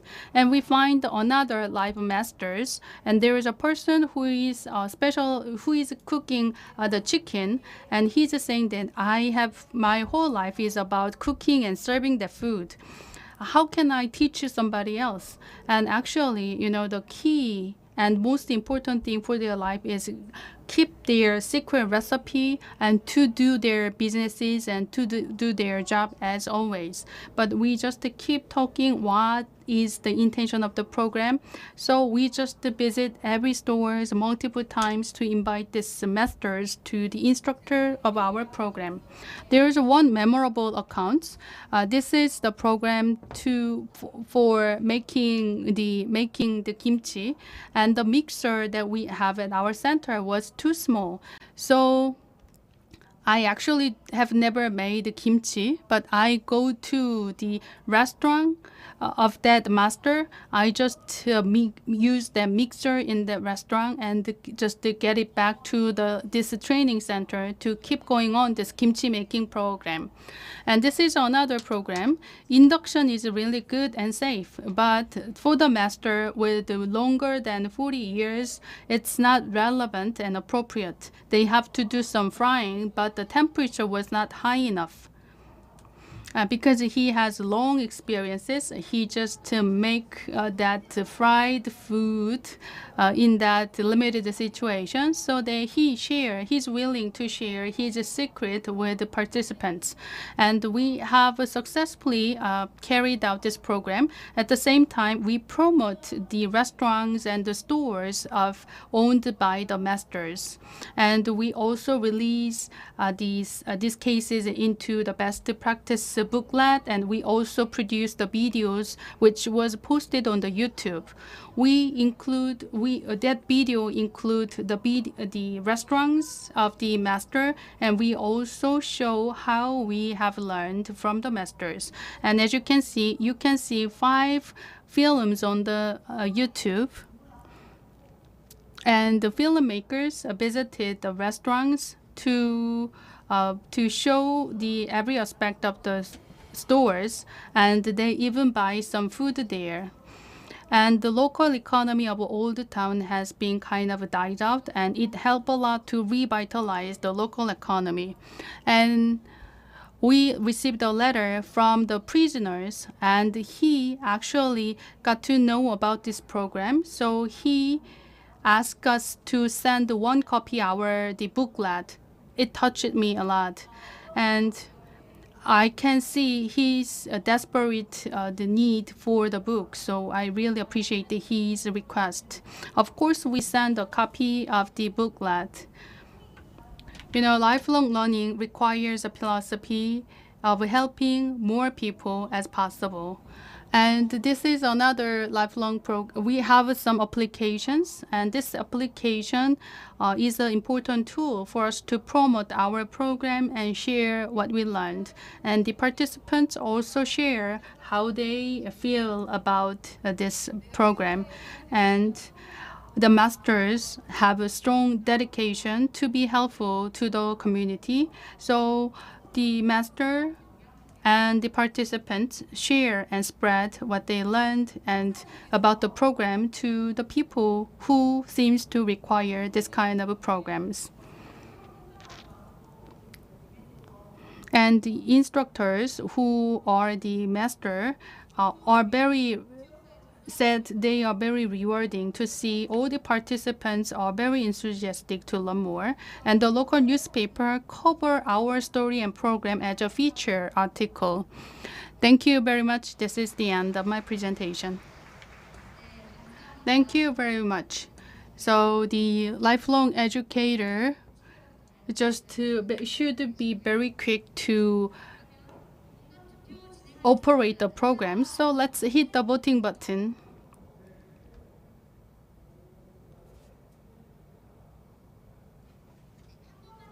So let's do it one more time.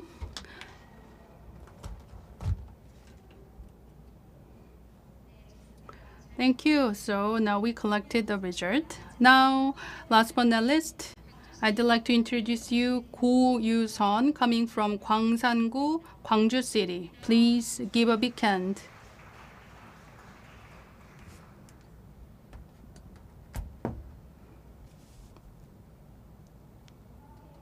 Hello, I am Ko Yu-sun, a Director of Strategic Business of Gwangju Lifelong Learning Promotion Center.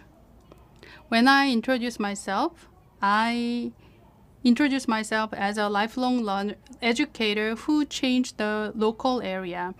I think you understand the role of a lifelong educator. The lifelong educator should understand the trainees, and we have to give a ceaseless opportunity to learn, and we also need to encourage them to keep working and keep learning. And at the same time, we are as a catalyst. We are a catalyst to bring about changes to the local community. It is my greatest honor to stand before you to introduce my programs. And this program that I'd like to introduce you is Infectious Disease Control Supporters Program. In the screen, in January and February 2022, there was life-changing event occurred, that is COVID-19 virus. We hoped at the very beginning it would be very short, but we are not free from COVID-19 as of today. The confirmed cases is more than 24 million across the country, and 27,000 were died of COVID-19. As COVID-19 prolonged, it has been everywhere, and we have suffered a lot from the shortages of medical experts, and the burdens on the medical experts were becoming overwhelming, and that has been leading to the lowering the quality of medical service, and also they suffer more seriously from the shortage of disease control personnel. To resolve this issue, we see the necessity to grow the disease control personnel. And we signed the MOU with the local universities, and we are the first to design the program to nurture specialists of disease control. And the universities that we collaborated is having the special nursing department. And so the collaboration between university and the government, local government and the promotion center have went well, so we generate a lot of synergies. To design the specialized and professional program, we developed the curriculum and the materials for the infectious disease control. And the second, we developed the pedagogy customized to the trainees. And the last but not least, we also bridging them to the job landing. So that's how we started this program. And it largely includes job discontinued women. And they were our top priority. And they have been trained by the excellent university college faculty, and most of them successfully land a job. As you can see in the screen, this shows the job employment rate. The 2021, the employment rate was 62%, but that has jumped to 75% of last year. And we also have this program this year. And based on the 2 years of experience, so we are helping them to get better and more jobs. This program has been very successful because we have built a virtuous cycle to revitalize the local economy. First of all, we see the necessity to nurture some nursing or some health medical experts meeting the local demands. And then we can create a social value, and then nurtured personnel find a job in the related industry, and they generate the economic value. So all in all, we dedicate to, we make a contribution to the vitalizing the local economy. And this is how the trainees felt. As you can see, one person said that I am a job discontinued woman, and it helped her to boost up her pride. And another participant said that she has been housewife since marriage, but she get a new certificate and make a challenge, make a second turn in her life. So we will keep delivering this program to the people. What do you think of lifelong learning that is surviving the local economy and changing the local community? Learning is something we can shine our future and my job. So it can not only shine your tomorrow, but also your job. So me and my promotion center will keep delivering the lifelong learning that can be helpful to the local economy and many people's life. Let's shout out the slogan together. So this is conclusion of my presentation. Thank you. Thank you very much, Ms. Yusun Ko. Preparing for the future and filling out the tomorrow. So let's hitting the voting button. Please hit the button from 1 to 5. Thank you very much. I think you are accustomed to the voting. So this is the end of the challenge in the technology. And now we'd like to have a 5-minute break until the next presenters are ready. So we will just listen to music for the next 5 minutes before we are ready to listening to the presentation of the society.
A beautiful piano performance. Now let's open your eyes. So we are in the middle of the sessions. You may feel drowsy and tired. Let's cheer ourselves by applauding to ourselves.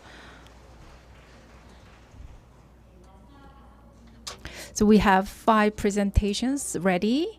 The first presentation will be made by Kim Kyung-yeon from Ansong City of Gyeonggi Province. Please give Kim Kyung-yeon a big round of applause.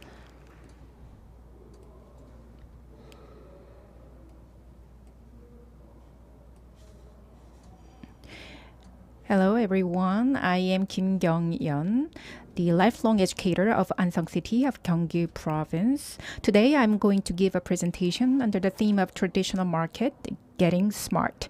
Personally, the autumn is the most favorite season.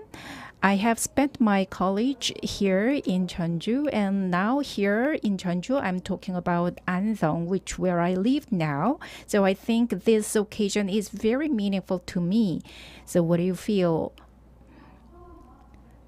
When it comes to Ansong, what comes to your mind? For me, it is the Ansong 맞춤, meaning a perfect fit.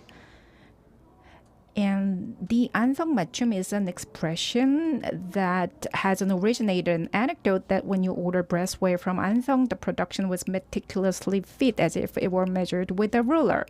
So the reputation of a perfect fitting everyone's needs cannot be obtained easily. You have to make an effort wholeheartedly to build trust. So does Ansong City have a reputation for satisfying everyone?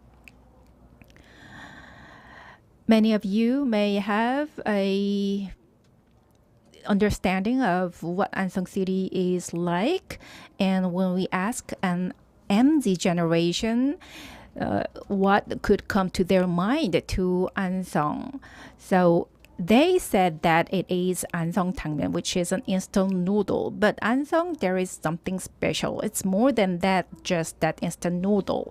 Ansong is a known area where we had a third largest traditional market during the Joseon Dynasty.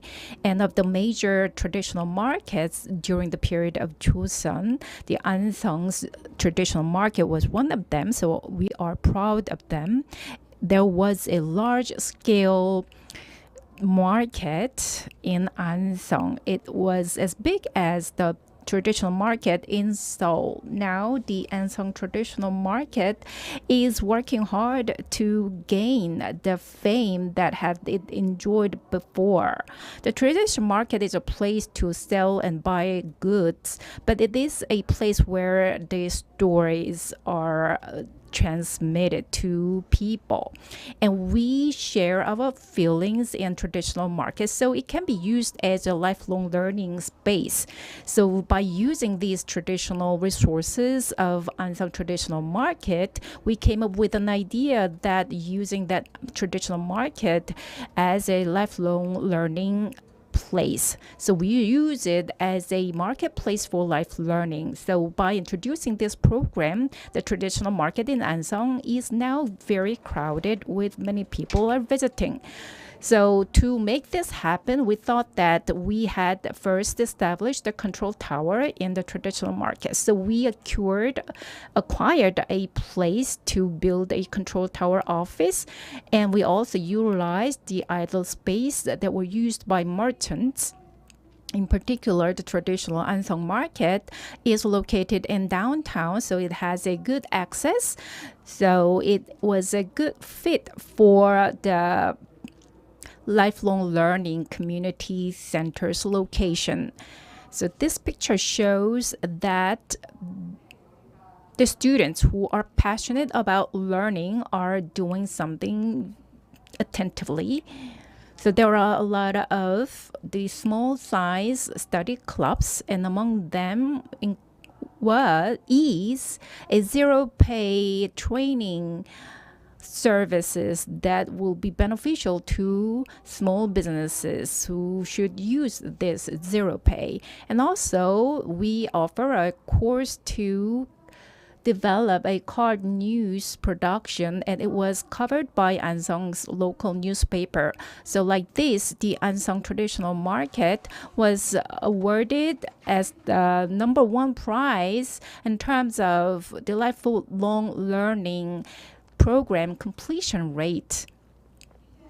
Now, the Ansong Matchum Traditional Market has become a pride of Ansong people. It is not a place just selling goods or buy goods. It is a place for lifelong learning and realizing the values of lifelong learning. And these achievements have changed our lives as well. So we are establishing the lifelong learning culture, and the Ansong city is developing further to become a fitting for everyone's needs. Thank you very much. The Ansong market was named as Ansong Matchum Market. It was very impressive. So let's vote. So please.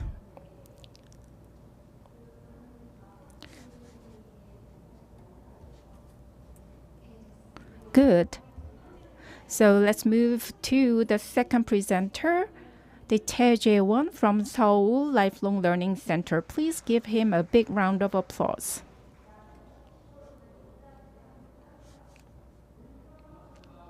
Hello everyone, I am Choi Jae-won from the Lifelong Learning Education team of Seodae Mungu office. So I'll talk about the Vertical Alley project. So this is the order of the presentation. First, I will introduce the project, and then goals and vision, and then the participations, the methods. And now we have a lot of urban areas, and we have alleys before, but now we use the elevator to communicate with neighbors as a new alleys. So we offer 50 courses and 600 residents are participating in our program. This is the goal and vision. So we have a goal to provide the small size study groups, and to do that, we discover early stage instructors who started their career as instructors and then increasing job linked learning, and then they grow into lecturers and talent donors. And then we aim to increase life satisfaction of residents. This is the competence enhancement program for instructors, and you can feel how passionate they are. In order to become a lecturer, they have to complete a 20-hour training session. According to the trend in education each year, the themes of education change slightly. From lifelong education for understanding to education to improve awareness of the disabled, online pedagogy, and practical lecture skills, we are conducting competency education necessary for instructors. Then, let me explain how to participate in the program. The flyer you see on the screen is the one on the Vertical Alley project. The residents apply for the program by submitting the application paper, and then the lecturers are dispatched by our office. Next, I will talk about the program of Vertical Alley. It has civic participation education, arts and culture education, basic literacy education, vocational training, and liberal arts education, excluding supplementary classes for academic courses among 6 lifelong education programs. The 50 programs are offered every day. So as you can see here, the snapshot of the progress for the past 3 years. If you look at the table, you can see that number of active instructors from 2019 to 2021 were similar, but the number of learners was dropping. This is due to the COVID-19. And due to social changes, the number of face-to-face education decreases and the proportion of online education increases. So let me talk about the impact of the Vertical Alley project. We developed lifelong learning projects that are specific to our district, such as increasing lifelong opportunities for residents, for learners. So we are creating virtuous cycle, and this is the future tasks that we have. Finally, I want to show you a video. You see a lot of apartments in the urban area. People living there are living an isolated life. The 서대문구 office want to overcome the isolations, and we found that the elevators are the space for residents to communicate and have a good feelings with each other among neighbors. The elevators in apartments become vertical alleys, and the warm places that we had communicated with neighbors have become the neighborhood alleys. So this is the urban small learning communities. And here, the neighbors connect with each other and they learn from each other. And the sense of society is being strengthened. The more than 5 people of residents form a group, and then they were able to apply for the lecture. And the library or the cafe or any places are the places for their learning. So this is the end of my presentation. Thank you very much. This was the presentation made by Choi Jae-won. The vertical alley itself is very inspiring. Now let's do voting. Please vote.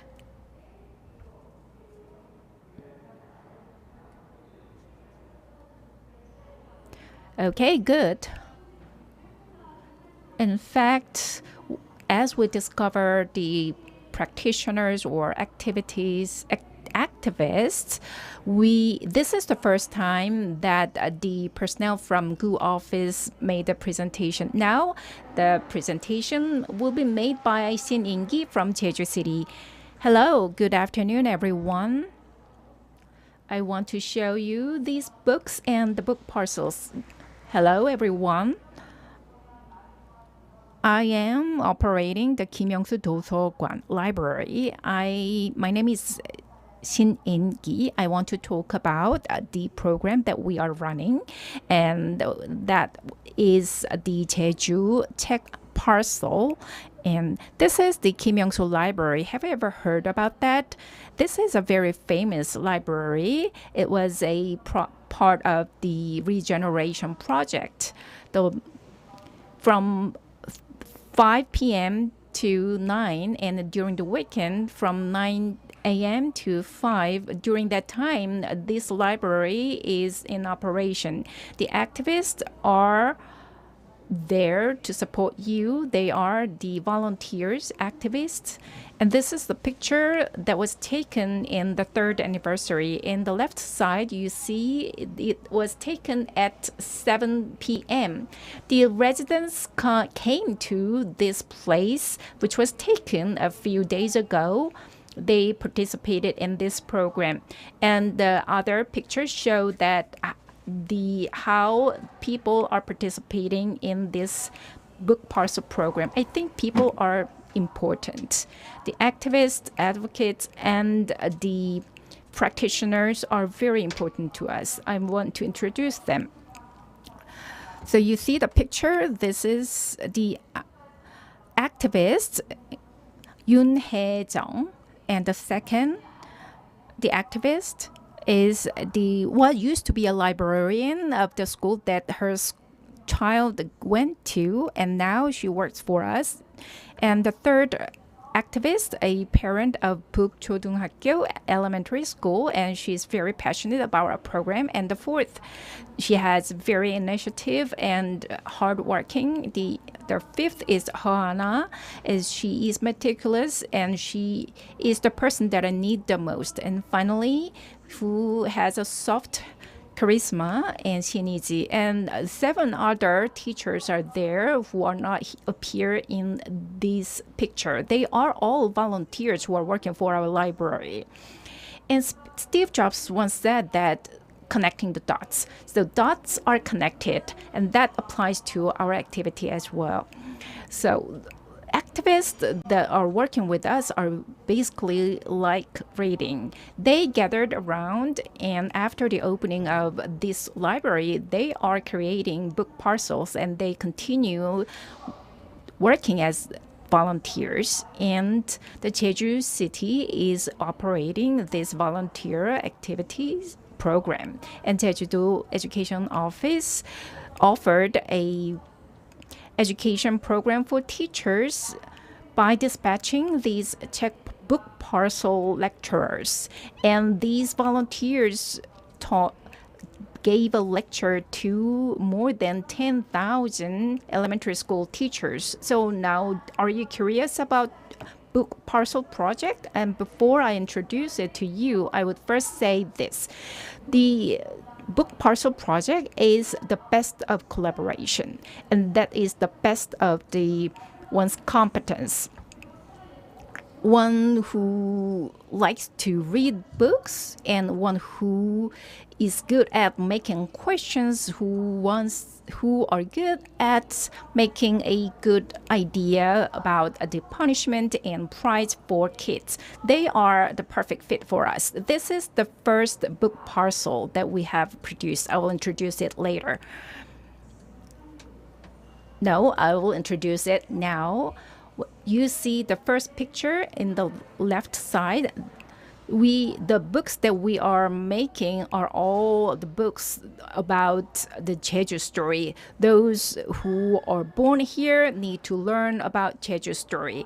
I was born in Jeju, but then I lived in the other place in across the ocean, across the sea, but then I came back to Jeju, so I realized how the Jeju is precious place. And the first thing I came up with the idea about introducing Jeju story is the black pig, which is called the dung pigs. And then we created the board game that are based on the Jeju's geography. So this book, Dung Pig, was a perfect fit for the educational material for kids in Jeju. So Jeju Education Office also recognized its value, so they use it as a material for elementary school education. And the next book that we produce is about the story about the stone fence of the Jeju Island. And the third book is the story about the girl diver. There are a lot of stories about female divers, but this story is unique because it is based on the real life story. So we want to share the story of the real life of female diver. So there are a lot of stories that we have to remember. And there is also a book called Wood Stamp, which is about the Jeju uprising. And then there is a history of the Prince Kwanghae, who had ended his life on Jeju Island. Then the next book is about the ocean environment, so which is titled Grandmother's Journey to Dragon Palace. So please keep to your time limit. So this is the picture of the activities we have conducted. And this year, we have conducted this program at these elementary schools here. So the lifelong learning program starts with the interest in local communities. And I think that people are the most important resources for life learning program. Is it just automatically played? Please play the video.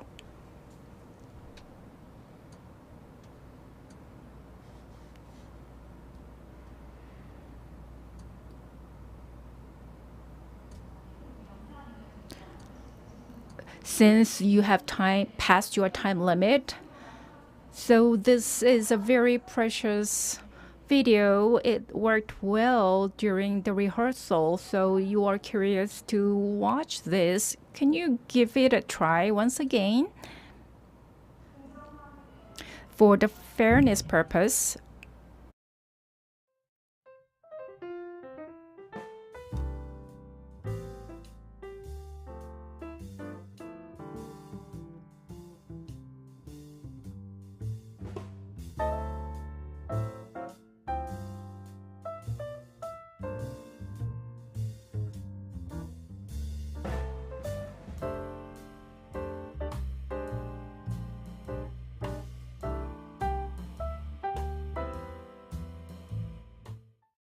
you. We have listened to the presentation made by Sininggi, so let's vote. So please use your polling device and vote.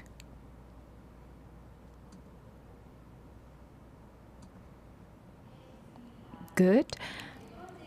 So we will invite the fourth presenter, Im Jung-min from Bucheon City of Gyeonggi Province. Please give him a big round of applause. Thank you very much for your applause. I am the second to the final presenter. Please bear with me. I am Im Jung-min. On behalf of Bucheon City Lifelong Learning Center, I want to talk about a lot of societies that we envisioned.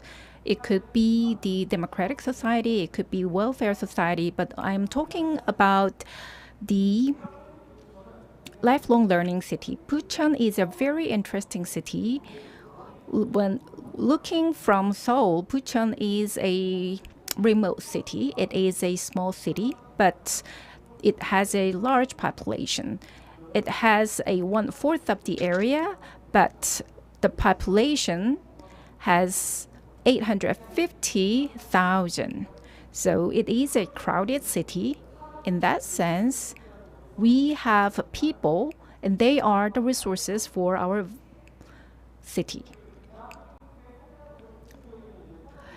Korea's economy was growing, led by people, and in Bucheon City, the residents led the economic growth of the city.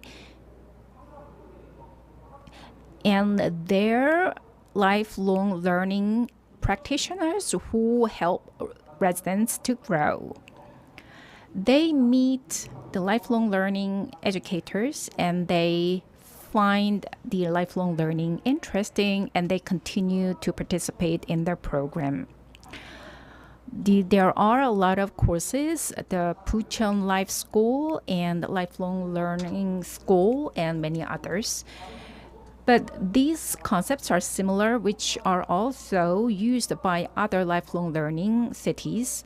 But we have a different competence of our practitioners. We have similar concepts, but the people are different. The practitioners of our Bucheon city are different, so I'll talk about them. There is a expression that a sleeping license in a closet. So when you have a driver's license but you don't drive for a long time, that is a sleeping driver's license, like my mom does. So lifelong learning education certificate is one of such kind. But in our city, many people are interested in lifelong learning training program and they are developing their talents. The Bucheon city's vision is started small. So let's get it out. Let's get your talent out. So with that motto, people started together. Those who wanted to learn joined our hands. I think the theory is less complicated than the situation on the ground. So we have to offer a program for lifelong learning practitioners. Even though they have the certificate, they need to develop their competency in many areas. So we have this training program titled We Are Lifelong Learning Activists, so that they can utilize their talents on the ground. The core of the training program is the understanding of local communities and the expertise, and the another pillar is the combination of theory and the activities and experiences. As a lifelong learning educator, we structured the training program. We have conducted this program for a long time, and during the pandemic we could not have the face-to-face training, but we have an online program. The practitioners are valuable sources who grow our resources and talents of people in Bucheon City. In the initial stage, we did not have much resources. Our budgets are very limited, but 2 years have passed and we were able to secure more budget and we were able to get more volunteers. So 12 part-time workers and the others created this lifelong learning program, and that was recognized by the city. And it has helped people to enjoy their life in Bucheon City. Today, I'm here to express my gratitude to many people rather than making presentation. So there are many practitioners who have contributed to broadening our perspective and helping others to develop their talents. So it's not important where you reside or where you spend time. So the place that you are belonging now is important, and I want to appreciate the lifelong learning educators and practitioners. Thank you very much for all, and I also thank for listening my presentation. It was a presentation about the lifelong learning educator training program. Now let's vote.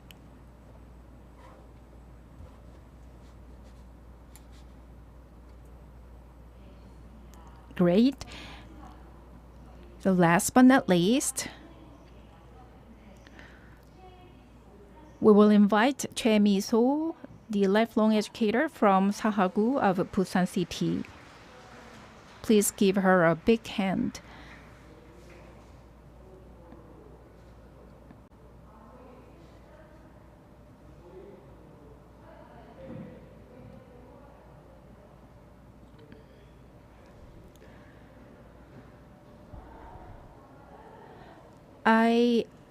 I have some problem with my leg. Please bear with me. I will start my presentation. Good to see you all.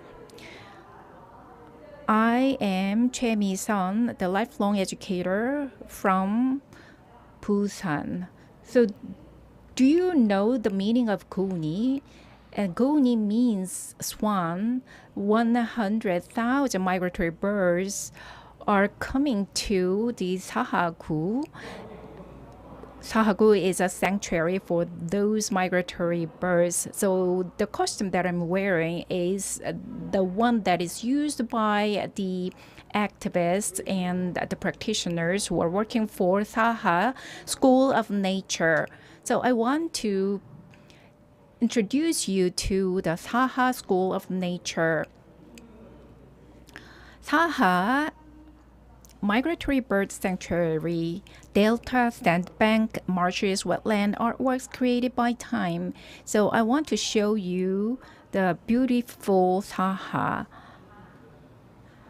By using the geographical and natural characteristics of Sahagu, it has developed its own good things. The area of 41.77 square kilometers, 5.4% of the area of Busan metropolitan city. And there are a lot of courses that we have, and among them, I just want to show just one program. You see the way, the direction that the fishery is heading. fish is moving. When you see the direction of the wave, the fish is moving from the sea to the river. These fish are moving around on this path, and this path was established to give them a path unobstructively to move around. This is a natural aquarium. To fit its name as a world-renowned migratory bird sanctuary, the Sahagu is serving as a good place for ecosystem learning for children. The Datepo is famous for the beautiful scenery of sunsetting, and there is also a 모룬대, meaning cliff where sun sets in cloud. And there you can see the intertidal creatures, salt plants, and wetland. And this is the intertidal creatures, and kids are observing them. And there is a path where you can see the other natural creatures. And Seungak Mountain is where you can enjoy the valley's plants. For the past 9 years, we have run the School of Nature, and we have offered more than 100 times of programs. Then during the Imjin War, a beacon fire was lit in this station called the Amisa Mountain Beacon Station. And then I want to talk about the 생태고운이 program. And this is a training program, and we offer workshops for the trainers, and they give lecture, and they also have discussion time. They discuss the environmental issues, and they also apply different methods to learn about the importance of ecosystem by using the wastes in the ocean area to make it into a recyclable materials.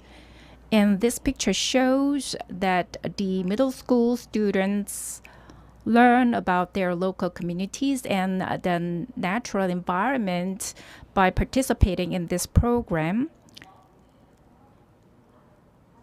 And there are 14 guides for Saha ecology learning from the first generation to the fourth generation trainers. And we also provide customized lifelong learning programs for the multi-ethnic families. And with these programs, the intergenerational education is available. And there are a lot of programs available as well. And this is the presentation about the Saha School of Nature of Busan City. Thank you for listening. Thank you, Choi Mi-so from Busan at Life Education Center. So I feel that I have a journey to Busan. Now it's time to vote. Please vote.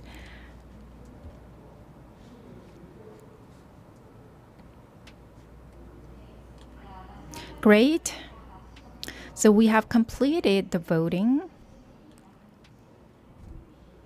So we have completed all the presentations of the 2022 Better Together Challenge. So from now, we have 20-minute break. During the break in the outdoor plaza, you will see the workshop of K meditation who had performed in the morning session.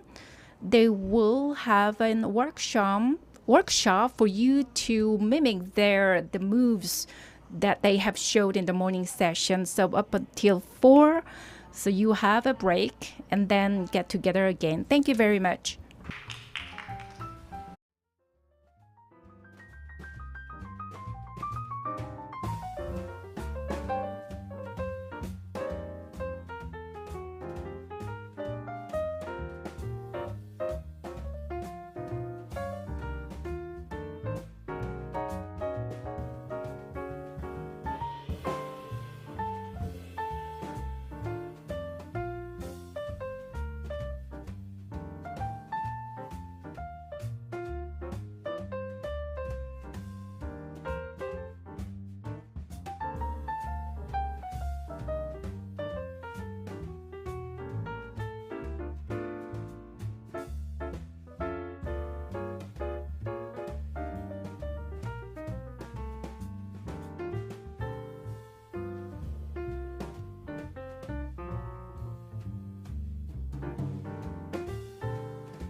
네, 그럼 Well, ladies and gentlemen, we'd like to begin the awards ceremony. So I think all of you are very nervous. 2022 Better Together Challenge. This year's theme is the lifelong education that empowers the region. So I'd like to begin the awards ceremony. First of all, we'd like to give out the NFT certificate to those who are selected as the best 70s. And the NFT certificate will be given by President ха So, first of all, I'd like to invite all 20 presenters and those who are selected as the best 70s to the podium. And Ji-yeon, Kim Young-en, Lee Ho-suk, please come to the podium as well. So please come up to the stage.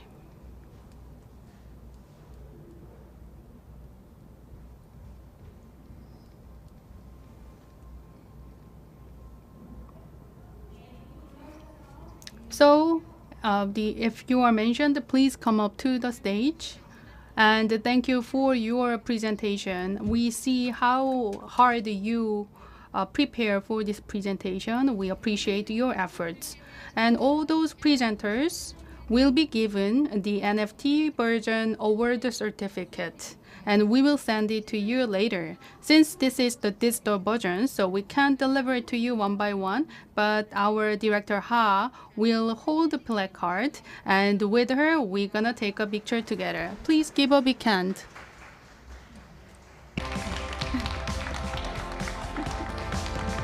네, 그럼 Those in the first row, please bend your knees a little bit. Thank you.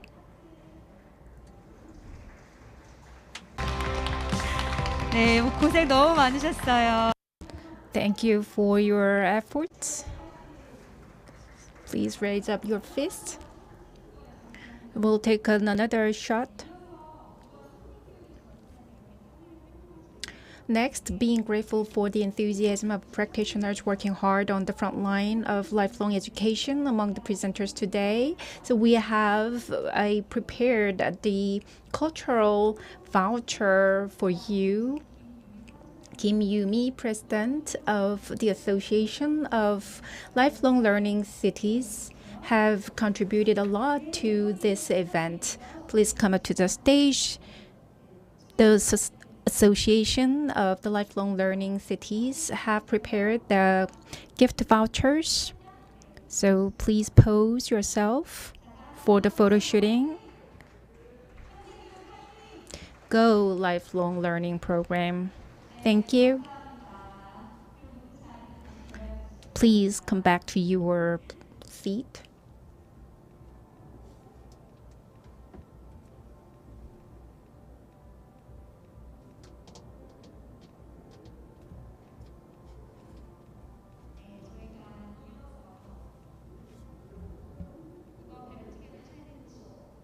우수상 8선을 발표했는데요. We'd like to announce the 8 Excellence Awards, and we select 2 from every sector. So we'd like to start with the wellness sector.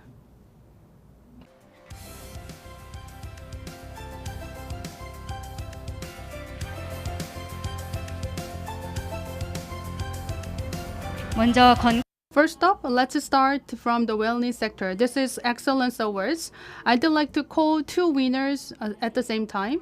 First is Park So-hoo, lifelong educator. Congratulations. And Park Ina, lifelong educator. Please come to the stage.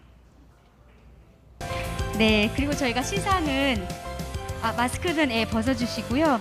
저희 시상은 So 자문위원이신 손순인 교수님께 부탁을 드리겠습니다. 앞으로 모시겠습니다. So actually that will be delivered, the awards will be delivered by Professor Son Sun-heng. Please come to the stage as well. And before giving the awards, I'd like to ask Professor Son, how do you see it? Well, I am also the certified and expert lifelong educator, and I am working as a judge today. And didn't you surprise? Every region have very unique programs, and that programs have been developed by hidden jewels of the lifelong educator. They have played a very big and key role. That's we just to share that idea today. So it was a very precious time for me to realize that, and also I want to deliver my sincere appreciation to all those participating, the experts. Thank you very much, everyone. And please deliver the certificate. And the first of all, would like to give the certificate to Park So-hu. Her program is a lifelong education program that is dedicating to develop the mental health of the local community. September 23rd of 2022, President of a Presidential Committee for Balanced National Development. 마스크를 벗 Thank you. Please take off your mask and take a photo.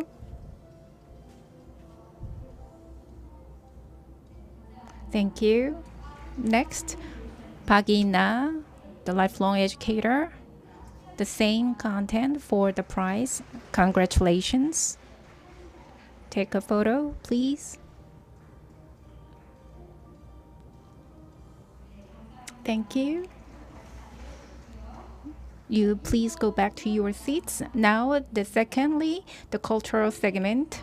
The first prize, Excellence Awards, goes to Jin Jae-kyung from Andong City. Congratulations. Secondly, Bae Sun-young, lifelong educator from Ilsan City. Congratulations.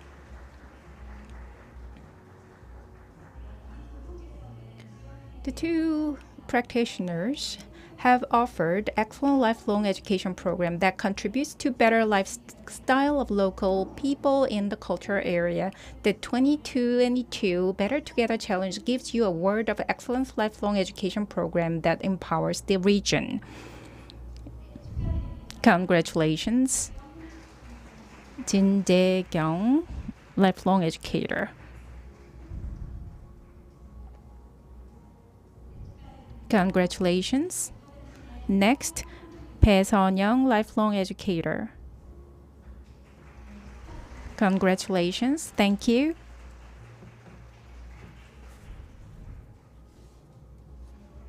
Thank you.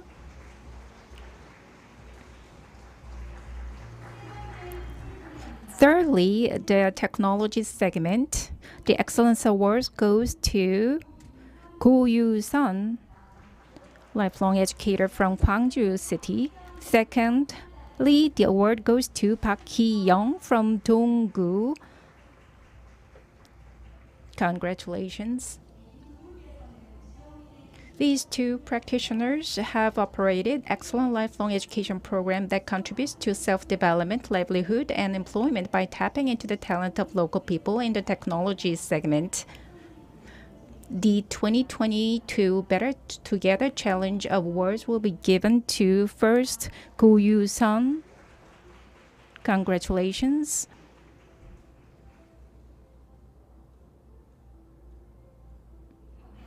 Thank you. And the next Excellence Awards goes to Park Hee-young from Donggu Lifelong Learning Center. Congratulations.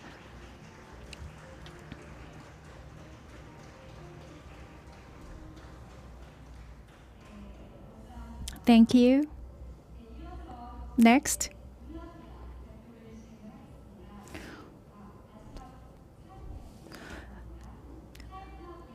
The society segment.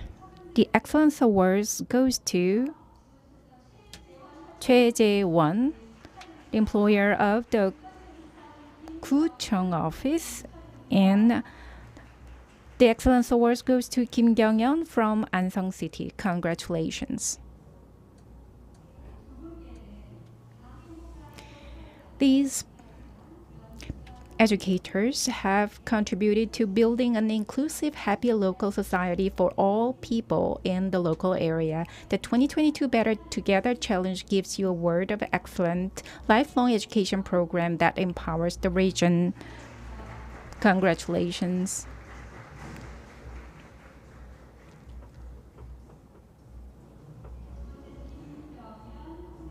And secondly, the Excellence Award goes to Kim Kyung-yeon. Congratulations.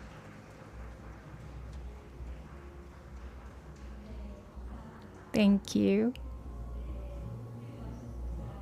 So you have a great job today. Please go back to your seat.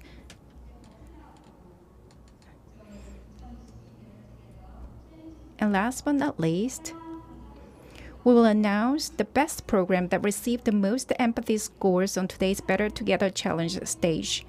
The award will be presented by Lee Jae-ju, President of Korean Association of Lifelong Educators. President Lee Jae-ju, please come up to the stage. Before the awards ceremony, I'm curious about how you felt about the head of the expert jury today.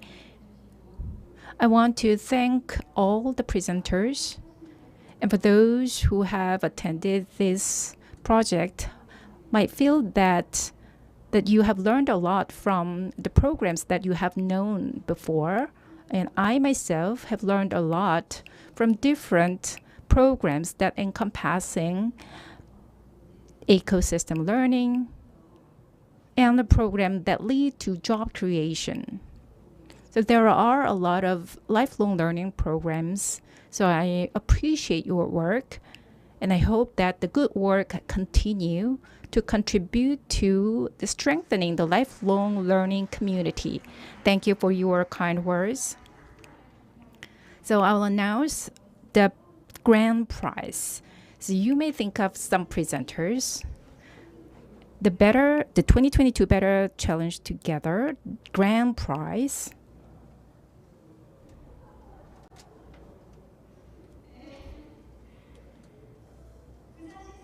goes to Choi Mi-so from Sahagu of Busan Metropolitan City.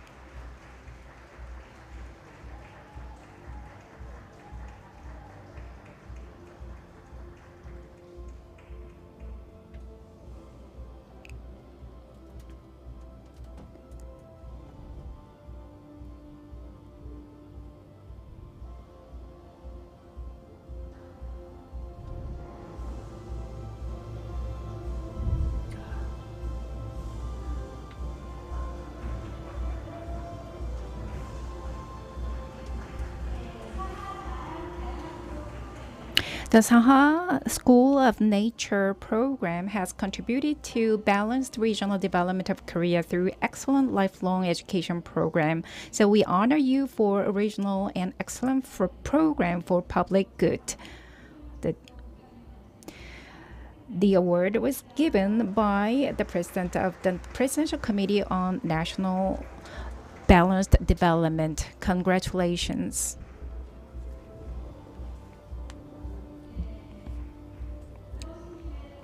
Since you're here, could you give us a few words? At first, I was recommended to make a few words, and it was a sleepless night before the presentation. As I came here representing my local communities, I started to work on Usuk-do and other area lifelong educators. As I first undertook this project, I asked a question to other practitioners, and why do you do this? And I was amazed by their passion and the work that they feel the resounding emotions with the work. So I was impressed by their passion. So everyone who are here today is doing a good job, and I appreciate your work, and I hope you see you someday. I really thank you. Thank you for good words. So you are making great effort to improving our local society. Thank you for your participation and attendance. And this concludes this whole session. Goodbye. Thank you.